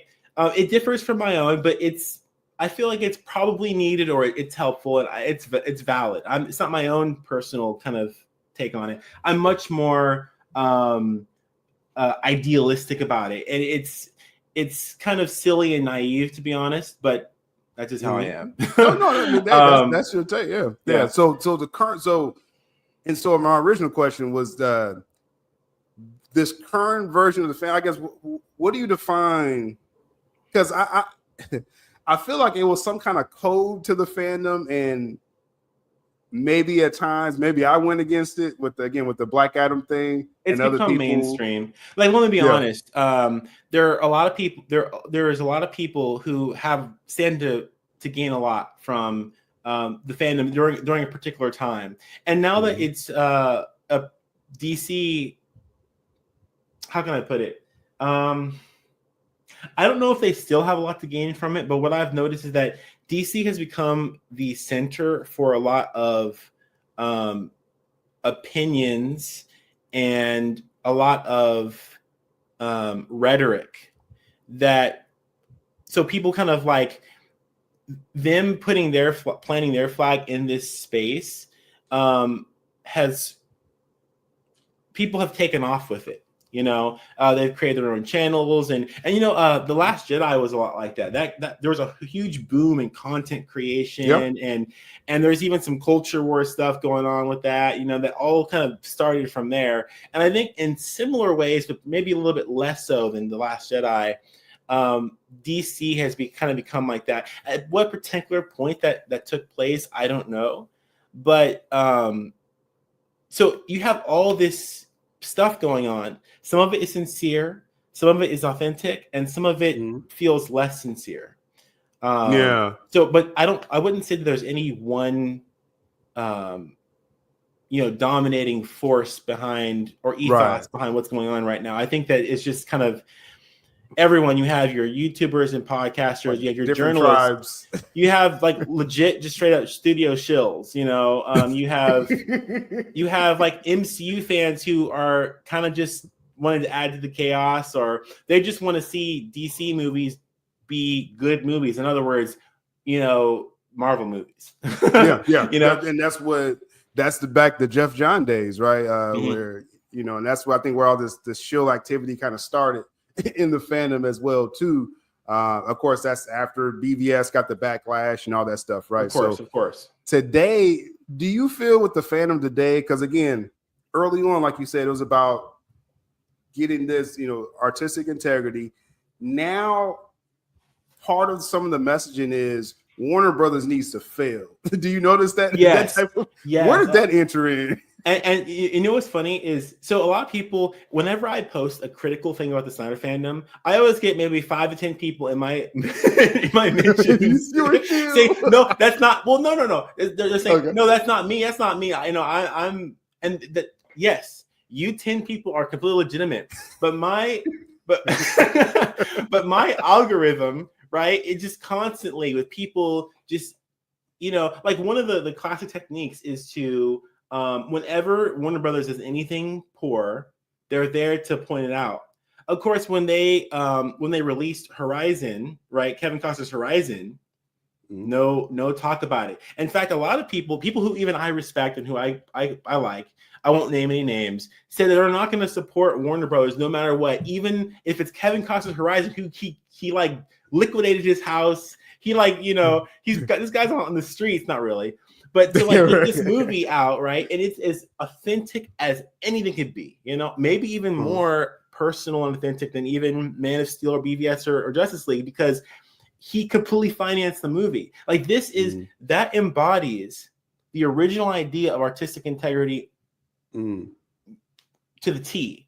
So if Snyder fans, especially the OG ones, believe in that, they would be here day one. Now, like, listen, I don't like Westerns. Okay, that's fine, right? But there's not even any lip service. It's not even like, hey, Warner Brothers is the only people bringing this kind of thing out, right? Mm-hmm. They're the only ones doing that. Megalopolis, Francis Ford Coppola's Megalopolis. I'm trying to remember what studio was the one to release that. Lionsgate, I think. Yeah, I think it was Lionsgate, something like that. Yeah, but it wasn't a major one though. Yeah, but the truth of the matter is that I guess I'm kind of just there's so much crossover between comic book fandom and just kind of like what I call poptimism, like just the kind of hype and excitement behind anything that's pop culture, the kind of FOMO you get when you want to be involved in the conversation. And so you're optimistic about it because you feel like for instance, have you ever heard anyone say like, oh, you have to go see the movie before you can have an opinion on it? It's like, no, you can absolutely have an opinion on something before you go see it. Well, and this is a good example because we're going to talk about James Gunn's Superman here. So, okay, as far as having an opinion, and I sort of get that angle that, hey, I can't judge a film until I see it, but that's only ever going to come up for pop culture movies. So in this space, now obviously in this space, we're always talking about that, you know? So I think it's fair to say like, okay, we both like superhero movies. I want to watch some, but not others. And I want to have opinions on all of them, So is that fair to like, and I get that, but I think that there's a lot of things that can be criticized about the direction and about the promotion and about these things that are being projected out there by the studio that you can't have an opinion on. No, I agree. I agree with that because my first part I was saying like I get the angle where people saying, hey, you do got to see the product, but we only could go off what's presented to us, right? Sure. So that's the marketing, that's the trailers. James Gunn's Superman, for example, just recently had that sneak peek, right? Mm-hmm. That happened to be attached onto the biggest film of the year, Minecraft. Like who would have figured that one? But they lucked out getting attached to that. But yeah, going off of what you saw with the sneak peek with this Superman, there's a lot of obviously conversation about it. First, people were saying, "Oh, no one's going to care about it," and I was like, "Oh, it's a DC film. It's Superman." Yeah. So just like, that let's be alone, real about that. Yes, just that alone. There have been a lot of very disingenuous takes by people who really have strong negative feelings about this. Like just the fact that it's Superman will guarantee it a certain amount of attention. Just that alone. Now, whether it's successful as it needs to be, there's a whole all sorts of factors that go into that. But this movie could limp by. It could be successful. It could justify a sequel just on the fact that it's Superman alone. We could talk about marketing, promotion, and whatnot, but yeah, that's how I feel about that. Yeah, no, the marketing has been atrocious for this. It has, yeah. Because like I think with Superman, all you need is the shield, really, to sell it. And if you remember back with Man of Steel, all Zack had to do was show us that first picture of Henry Cavill on the vault. And he's like, okay, this is a different Superman. It's not Brandon Routh. And it's going to be action, right? That's all I needed. Yeah. Right. With this, James Gunn, I mean, again, I'm going to preface this. The brand recognition of Superman, that's going to bring it to attention. And the name recognition of James Gunn, I think that combination means this film's going to make enough money. Probably not a huge hit, but even getting to this point, do you feel them attaching James Gunn recognition and trying to sell this as, from the mind of James Gunn, do you think that's helping or hurting the marketing? Because I think you have Superman, you just sell Superman. I don't care if it's James Gunn directing it. The director in general, especially in this space, is not important. No one cares. Even I've even said that I don't even think that Snyder's name is really, it has a certain reach. But beyond that point, in my everyday life, I talk to people that I know, and they're like, "Who's Zack Snyder?" Like, "Oh, he directed that movie." I don't know that movie. No, that movie. Oh yeah, I think I saw that movie. Okay, that's kind of the interactions that I have, with like my friends and family, and my larger community. Online, obviously, you type it and you will get someone in your mentions who knows what that is, whether it's good or bad, you know? So I feel like it's not a good representation of just the average everyday moviegoer. Now, obviously, that's a very limited sample size because it's just like people that I've spoken to. But I think that we kind of need to ground ourselves a little bit sometimes because it's too easy to get a skewed representation from whatever your algorithm is giving you. You know, so you're talking about the Twitter algorithm and that, you know, especially how Twitter is now. Well, first it's called X now, right? Yeah. But then it curates your timeline just based on what you comment on, whatever impressions you leave on. Exactly. So you have a skewed view. And I say this because some of my viewers, some of the more hardcore, like burn Warner Brothers, they're like, I don't see anyone on my timeline. This was a few months ago, but it was like, no one on my timeline is talking about James Gunn's Superman. And I'm like, well, everyone you interact with wakes up every day and hashtags fire James Gunn. So they probably won't be talking about Superman film because it's skewed online. And also, I think what could easily happen is that a few weeks before it comes out, they could put out some decent TV spots, and someone who like is watching YouTube video and then they don't have YouTube, you know, premium, the thing comes up and they're like, oh, that's kind of cool, you know, and then they'll just like, hey, they'll call their buddy or they'll text like, you want to see this, and then they'll just go see it with like just no previous knowledge or whatever, or like, oh, Superman, I like Superman, or you know, it might be an older person like my dad's kind of age, and I'd be like, oh man, you know, because my dad said, hey, I was talking to him this weekend, and he said, hey, you know, you excited about that new Superman movie that's coming out? And I said, no, I'm not really. And he's like, oh, okay, why is that? It's like, well, it just doesn't really get me going. Okay. But he definitely is interested in it. You know, whenever he goes on Netflix or whatever, HBO Max or whatever, he, you know, sees something that has like Green Lantern or Green Arrow or Flash or whatever. It's, oh yeah, I remember that. That's cool. And he watches it, you know, and he'll take my sister, or, you know, my brother's not really into movies too much, but my sister likes going to movies with my dad. And, you know, they'll go see like a superhero movie or something, a Marvel movie or whatever. And then they'll forget about it. They'll go about their lives, you know. That's kind of the average experience. Yeah, that's general audience right there, you know. And so, so do you think, like, obviously being active on Twitter and everything, that whole askew view, like, does that really represent? That doesn't represent reality. I think is what you're saying, no, right? Like, it really doesn't. You know. And the thing is that like we can cherry pick certain movies that have been successful or certain movies that weren't successful, and then we can add our narrative to it to explain why the movies that we like will make more money and the movies that we don't like won't. But it's like, that's such a disingenuous argument. It's like, no, I don't believe you. It's like, you know, you're only saying that because it benefits you, not because you really think it's actually true. If you were ever to say, I think this movie is going to make money and I hate the fact that it's going to make money, but I think it's going to make money, that seems more sincere. But the people who speak that way, they don't ever speak with any nuance, or they never say like, you know, yeah, it's going to make money, but I dislike it because this is my belief about this kind of movie. I don't like this for X, Y, and Z reasons. That never gets talked about. It's just, they're just canvassing for their aims, and it doesn't have any grounding in reality. You know, except for the fact that, like, you know, I feel like it's disingenuous the way that they choose to skew the facts. There are facts that, hey, these movies were unsuccessful. Okay, but, you know, do you feel like Blue Beetle being unsuccessful directly equates to Superman being unsuccessful? You know, like and that's a real thing. That's a real thing, right? And so, hey, we're gonna keep it a buck here, man. So let's just be clear, right? So the 2023 slate of DC films, right? Shazam 2 failed, Flash, like, just historically bombed.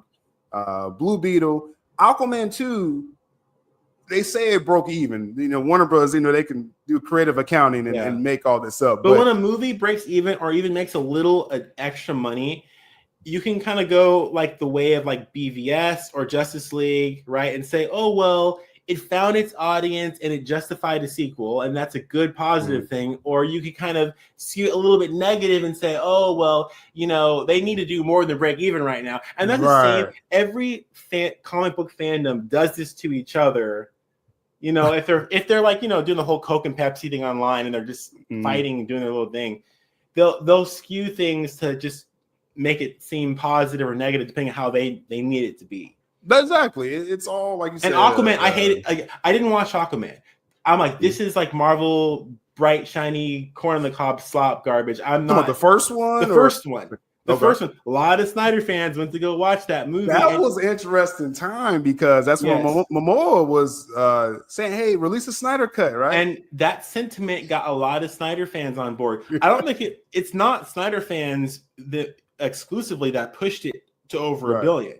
It was general audience, the same kind of audience that would go see a Captain America movie or whatever because they like Chris Hemsworth, or this other movie because it's it's fun, right? They went to go see Aquaman for that reason, and all it took to get Snyder fans on board was the idea that the actor was, loyal to Snyder, pushing to it, but really it was so countered. It wasn't a Snyderverse film. Aquaman does not follow the timeline and that you see. It's also in the just cut. Aesthetically, and just the tone and the movie just feels like it is like a Marvel. It does. And knowing James Wan, right? I think he's kind of a studio guy. I mean, he has made some movies that were, artistic but they're mostly the lower budget stuff. Films. Correct. Low budget horror. They're the low budget stuff. So if you look at anything low budget, most of the time it's gonna have a certain freedom about it.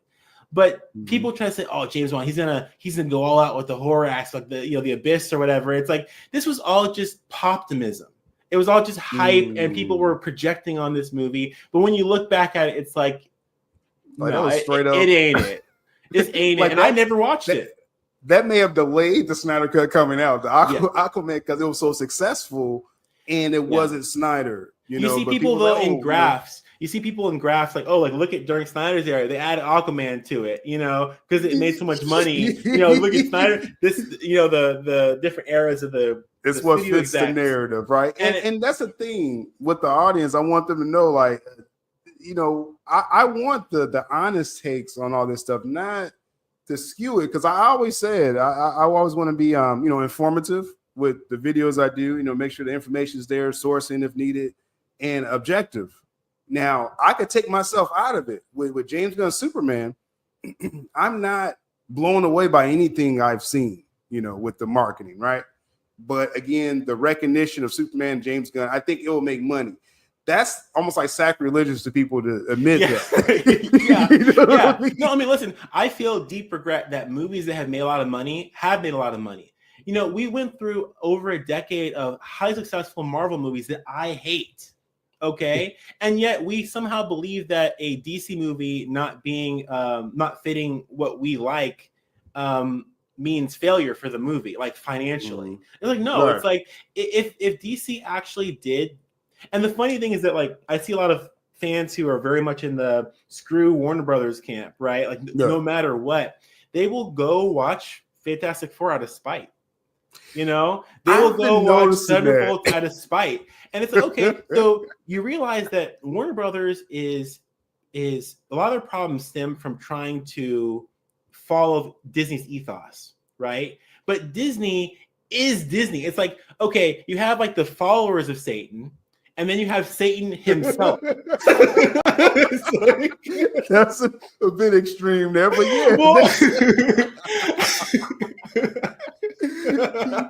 but it's like that's the messaging though, right? Is that screw Warner Brothers, we're gonna go watch Disney. We're gonna go to the Warner source. Brothers is like, Warner Brothers like, well, I guess we gotta be more like Disney, right? Like, so it's like, what are we doing here?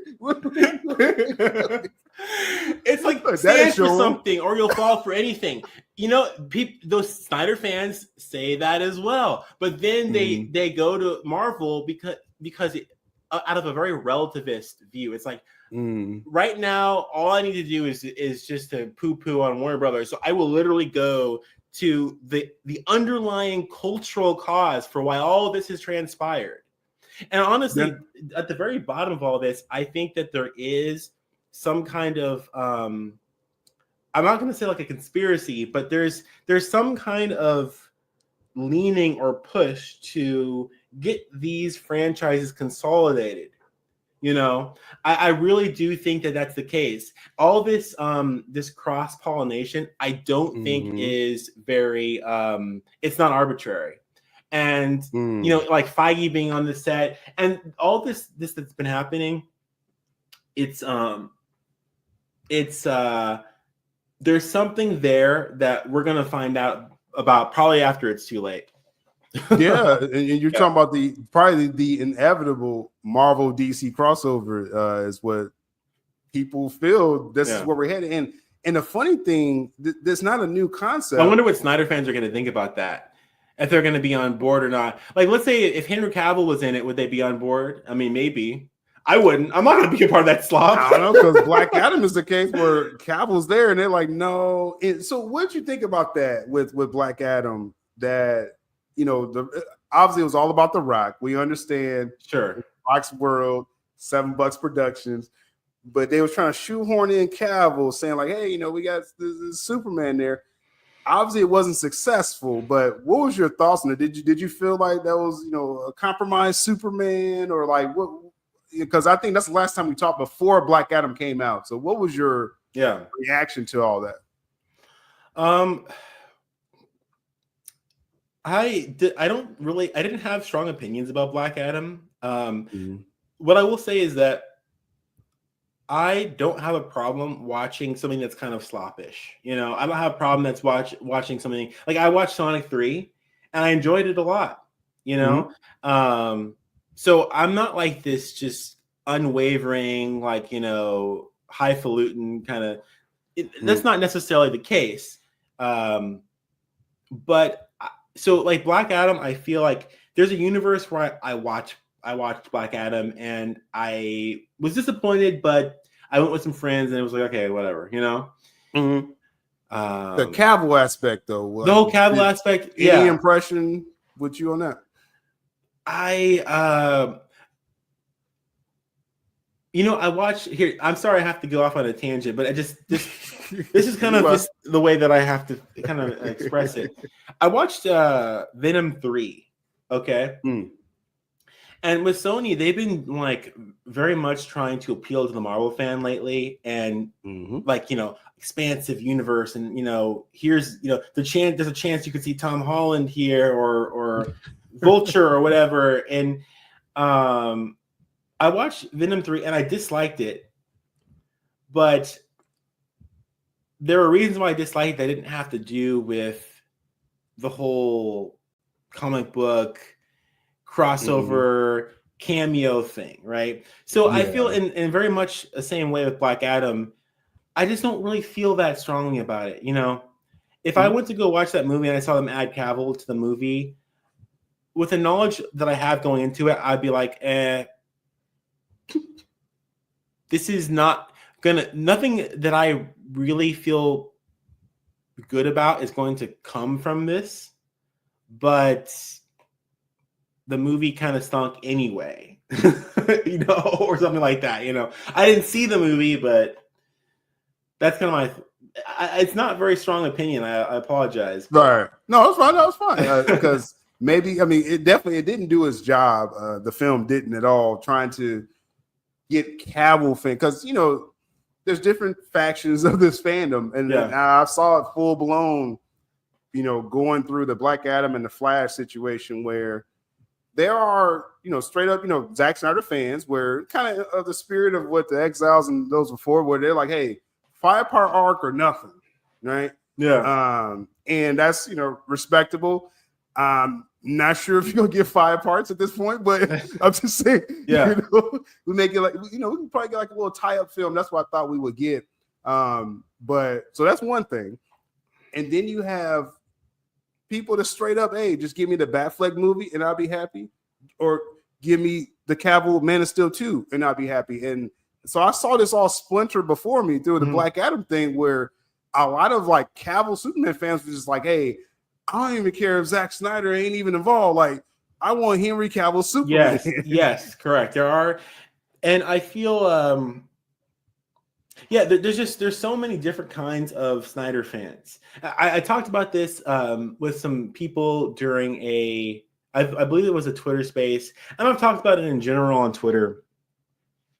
But there are people who like Snyder because he's cool, because he has slow motion, because he has cool, like stoic, masculine men and attractive, feminine, female characters in his movies, and they're action packed and they're kind of epic and a little edgy, at times, and kind of. So there are people who like it because of that.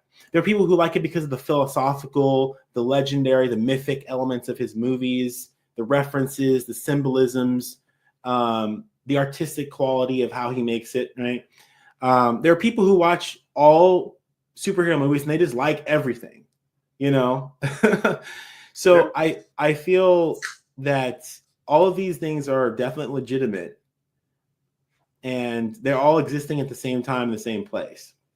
Mm-hmm. Yeah. And so do you think, like, because you said as far as the current version of the fandom, where it's, mainstream, or it's about, I guess with these trending events, what do you think with these trending events? Because I remember back in the release of Snyder Cut days, Leon Cell event, or the releases, release Snyder Cut, or restore Snyderverse, bring Zack back. Because I remember the original days where I think it was in 2019, where it was that huge event, release of Snyder Cut. You had Ben Affleck tweeting out of nowhere and Gal Gadot, and it was about showing the support, and then Zack negotiated releasing the Snyder Cut after that.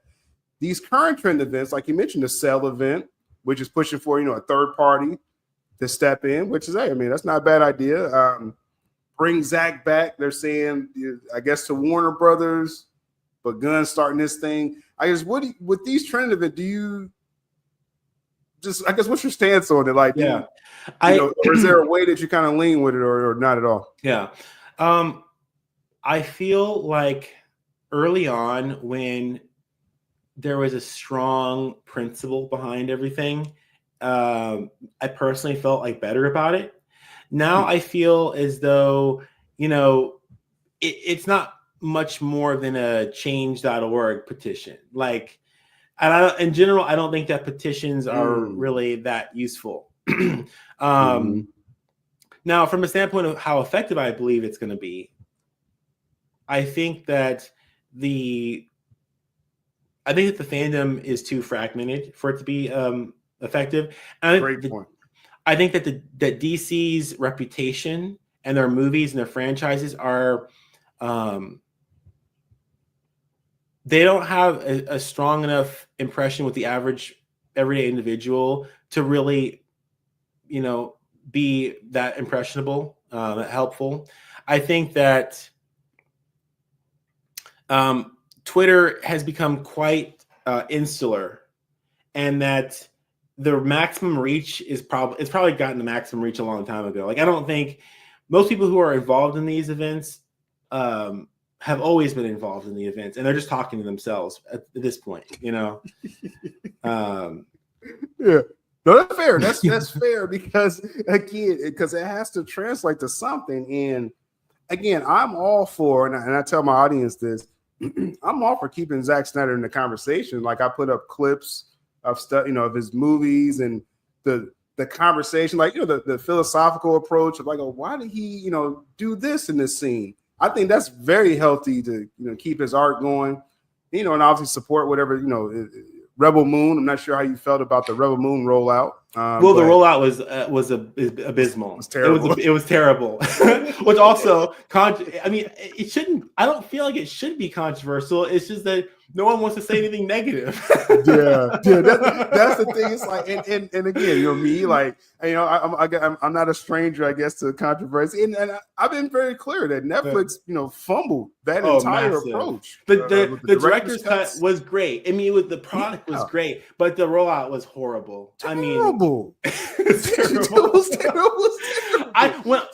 The experience of me sitting down and in front of my computer, because the way I have it set is my TV is like next to it, and it's connected, so I have to set it up and then I sit down to watch my movies. But the experience of me sitting down in front of my computer to try to find the director's cuts when they actually came out was painful. It shouldn't have been as difficult as it was.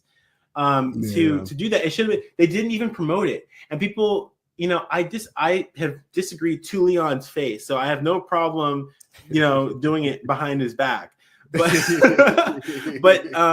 he basically feels that the reason why it wasn't promoted was actually because it was the fact that it was for the fans only. Like, I guess how would be the best way to represent his argument? He felt as though the lack of promotion was purposeful because it was only something for the fans and it ought to only be something for the fans. Like, how to get it. You'll be the ones to look for it. And we don't want to mingle too much the audience that would watch the Netflix cut with because he didn't say this, but the impression I got was that maybe the director's cut would leave a bad taste in the mouth of the viewer who would watch the Netflix cut. Like, they want a family-friendly thing. They want to keep a separation. So they did this as kind of like a throw a bone, like, hey, here's this for the fans. Right. But you're going to have to look for a little bit, and that's the consequence of keeping the fandom separate or something. That's almost like that adult section in Blockbuster Video, right? Where you got to go behind the wall. Yes. Yeah. So I feel, and I don't like that argument. I disagree with him vehemently on his podcast. So it's still up to, everyone knows about this. I think that logic is working backwards. Like, I have a positive view of it, so I'm going to work backwards from that belief. Right. I just don't like that argumentation very much. Well, but it's the better cut. That's the problem with this director's cut situation with Rebel Moon. I have journalist friends where they were at the premiere of Rebel Moon, the PG cut. And one of my friends, he texted me, they should have released the Snyder cut. And he's like a little shield. And I'm cool with him, but he knows when I call him a shield. And so, but even they was like, no, you diluted Zack Snyder with those PG cuts. Give us all Zack, and then if we're like, and also how visceral it is, so be it. Zack's reputation, to me, it's important. I think it's now. This is the thing, right? So the reason why this is so controversial is because this was Zack's decision. So saying that it wasn't that this was a bad decision is saying that you disagree with Zack's decision. And I disagree with Zack's decision. Controversial. See that's controversy. It was a bad decision. Not a director can do something. Many directors do this that don't foster their own artistic integrity and their own reputation. And a lot of the things that Zack has done has been very. He's bumped heads a lot with the studios, and he's kind of created friction there that has caused controversy and some negative outlooks about Zack within the industry, perhaps, but more so within like the journalists and like the media and whatnot, from my experience. So I think that maybe he wants to play a little nicer. He wants a more smoother experience. Was it who directed the Mufasa movie? Was it Coogler? No, it wasn't Coogler. I forget the gentleman's name. I forget his name, but no, it wasn't Coogler. No, it wasn't Coogler. It was someone else. But it was like a commonly or a well-known artistic, auteur kind of director. And people were like, "Why is he doing this?" And he later on came out with an article that says, "Yeah, this was a horrible idea, but I wanted to do this because I wanted to have the studio experience that was just smoother. It was easier." Barry Jenkins, director of Moonlight. Yes. There you go. And he didn't want to have the controversy. I think that Zack might be in that era where he's like, I want to win. Well, and for his craft, that is the goal, right? Yeah. You want to, and sometimes you do gotta play ball. David Ayer talks about this a lot, and I think that upsets a lot of people. Where Ayer is very realistic about his cut, saying like, "Hey, they're not gonna release it right now, guys," or you got to wait till DC does a few more things. They're setting up Guns World, so they're not going to release my cut right now. Yeah. And then a trending event comes the next day. Release the Ayer cut. And Ayer's like, you got to wait. Yeah. Well, I'll tell you this. I understand that whole thing with Ayer. I certainly respect a director more that is insistent, even if it doesn't always benefit him. That's respectable to me. But I don't poo-poo on Ayer too much. I feel like I like his insistence more, but it's like I understand, and I think he's better off than a lot of directors who are just complete studio men. There's not even like an inclination to try to do something else. Yeah. No, I definitely respect David Ayer, and like I said, I like him being as transparent and true to himself. When he says that stuff. But so as we kind of transition here, we got a few more minutes. Just want to kind of look forward to the future here with your mic, and you raised a great point how fragmented the fandom is, and not just DC, but Snyder fandom is just fragmented very much. Again, you have people, they're Gal fans, they're Henry fans, they're Ben fans, I think a lot of people are, I guess, let Momoa go. I don't know at this point. But well, Momoa has let himself go in more ways than one. We talk about want to win, right? Momoa's like, no, I'm going to get this check, right? You're not going to stop me. You're not going to stop me. Yeah. Yeah. I think it's funny because I actually, a lot of times I forget about Momoa. I forget about him. The reason why is because I think that Snyder sculpted an amazing Aquaman with him. Yeah. But I really view it as Snyder's Aquaman and not so much Momoa. It's like it's not really his decision. He's just the actor, Man, seeing Aquaman, the Snyder cut Aquaman, that's the best depiction I think in our lifetimes we've seen of Aquaman, because the most serious, the most reverent. Yeah. Depiction. And we're never gonna get that ever again. That's never gonna happen again. We're just never going to get it. Like, that was it right there. Even and that's what I'm kind of getting to. Like, dollars, we're never going to get that again. Do you believe that? Momoa's not going to let that happen at this point. Yeah, but do you feel he'll be wearing a clown? He'll be wearing a clown suit, saying, "Yes, release the Snyder cut." Wearing a clown suit, And you're like, oh, well, hey, Momoa's my man. You see a lot of people, they like never compromised. And, Momoa said release the Snyder cut. So let's go. Honking his little red nose. But do you feel, because like you say, you think the fandom is so fragmented, it's hard to kind of galvanize, because like I said, the release days, I think after 2019, talking to Peely, Mr. West, actually, he was like, that was actually the end of the fandom right there. When that big trending event happened and Ben and Gal was tweeting, and he said that behind the scenes, the fandom just fragmented after that. So and then again, in the days of Black Adam, when we felt it was an angle for Restore, I feel like my push at that time, and again, the people that was with me at that time, when Black Adam failed and then they hired James Gunn and Safran, that fragmented everything that we were doing right there as well. So what do you feel right now? Do you think Zach will ever do DC again, or do you just think does Zach go on and that's really hard greener to say. pastures? I don't know. See, I don't like to try to internet therapy Zach and try to like, what's the psychology of Zach? Like, I don't know. It's like, people try to like put words in his mouth and like tell people like who he is and what he is and all that.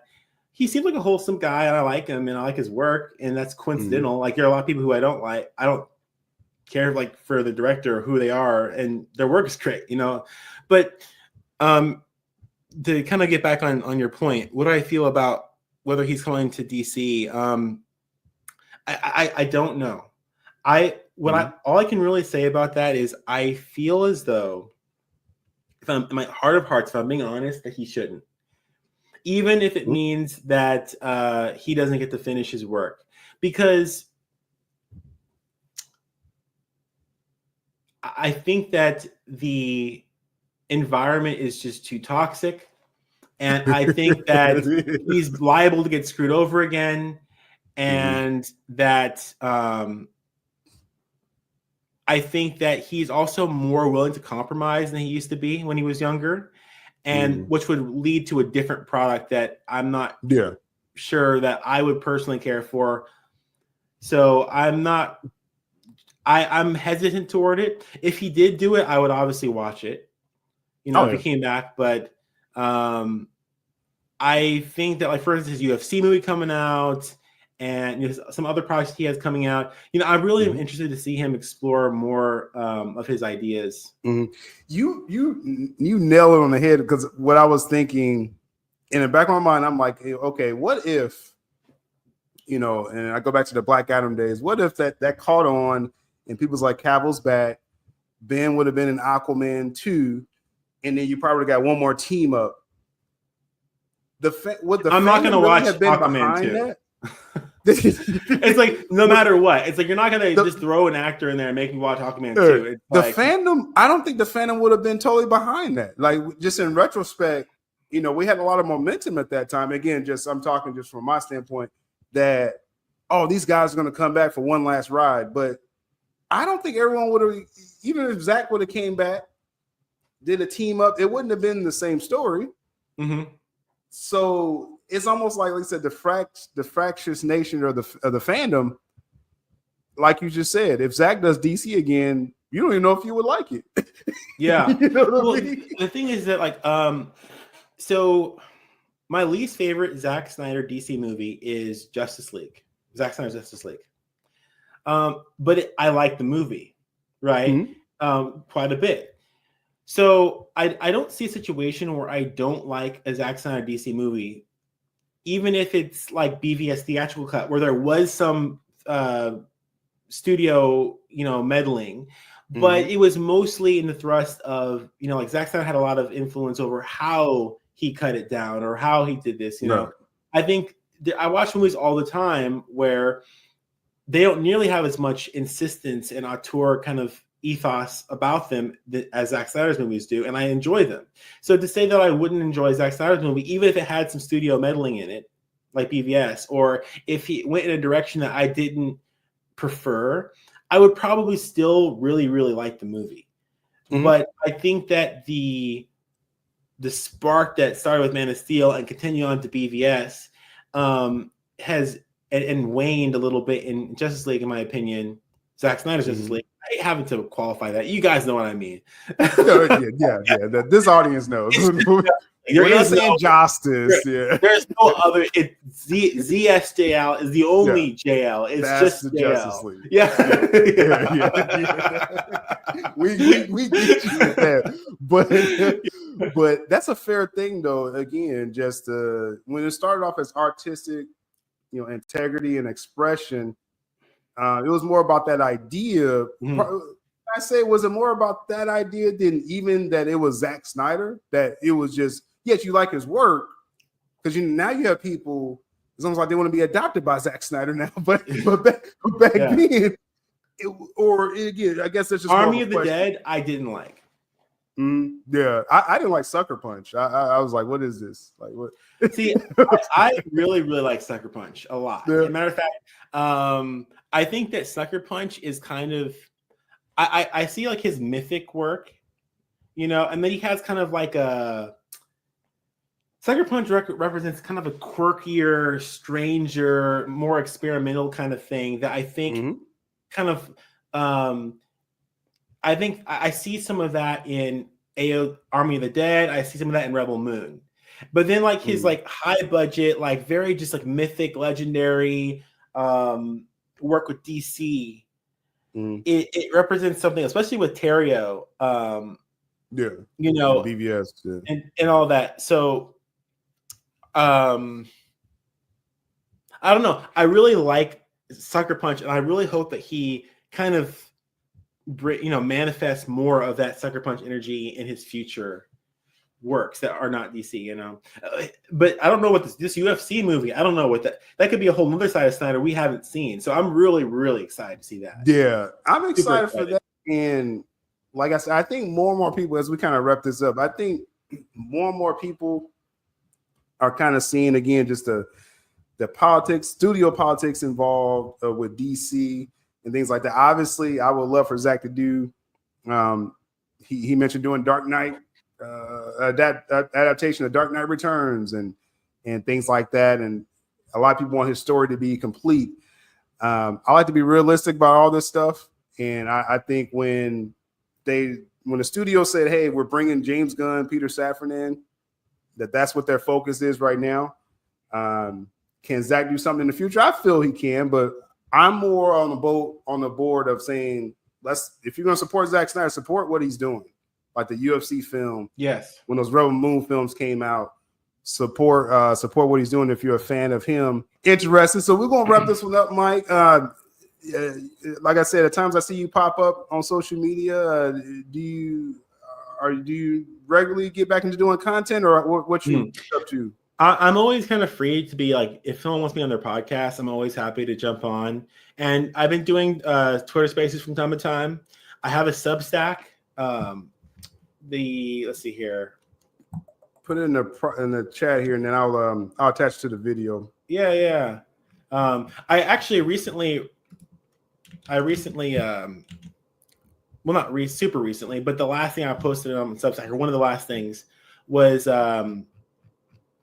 an essay, if you will, kind of autobiographical about pop culture, my history of comic books, and how I felt about them through the years, and how I feel that all kind of wraps up into what our current culture is when it comes to that kind of thing. It's entitled Pop Culture Wars. It's on my Substack. So I think that that might be something you guys are interested in, because it talks a lot about Snyder's work and how Disney's involvement affected expectations and how other cultural factors played into it. So that's the article. And of course, from that link, you should also be able to find my greater Substack with my other stuff on there too. I think I have I have two things on there, both in written version. And then if you want to listen to them, I actually narrate both versions in audio form. So if you subscribe to my Substack, you can listen to them. Cool. So that'll be linked under this video as they're watching this. If they want to get more into your content. And I'm sure pretty sure after the Superman film comes out, I'm going to want to hear your take on on the fallout of that, because it's going to be interesting. I love how you didn't even suggest that I was going to watch it, and you'd be correct. You're like, I'd love to hear your take on the fallout of it. It's like, yeah, I'd be happy to get my take on the fallout. I'm not watching that. So you didn't even suggest it. I'm like, good man. hey, I'm a good listener, man. I'm a good listener. So definitely that would be a pretty cool conversation. But it was nice catching back up with you, man. For sure. We'll definitely do this again real soon here. All right. That's Millennial Mike. We'll catch y'all next time on the podcast here. There's no need to regulate. Free speech is always the better way. The truth will never discriminate. Free thinking has been to all a better place. Better place where we can all conversate. I mean, converse. Don't make this shit worse. Just try to appreciate. After this verse, so take us to church. Let knowledge disperse. Ideas then culminate. Turn into action. Speak words with reason and passion. Honestly spoken, no need for retraction. Keep undermining your full satisfaction. We made it happen, though we collapsed and broken in fractions. All of these factions overreact and broken in fractions. If I played a part, then I'm sorry, Miss Jackson.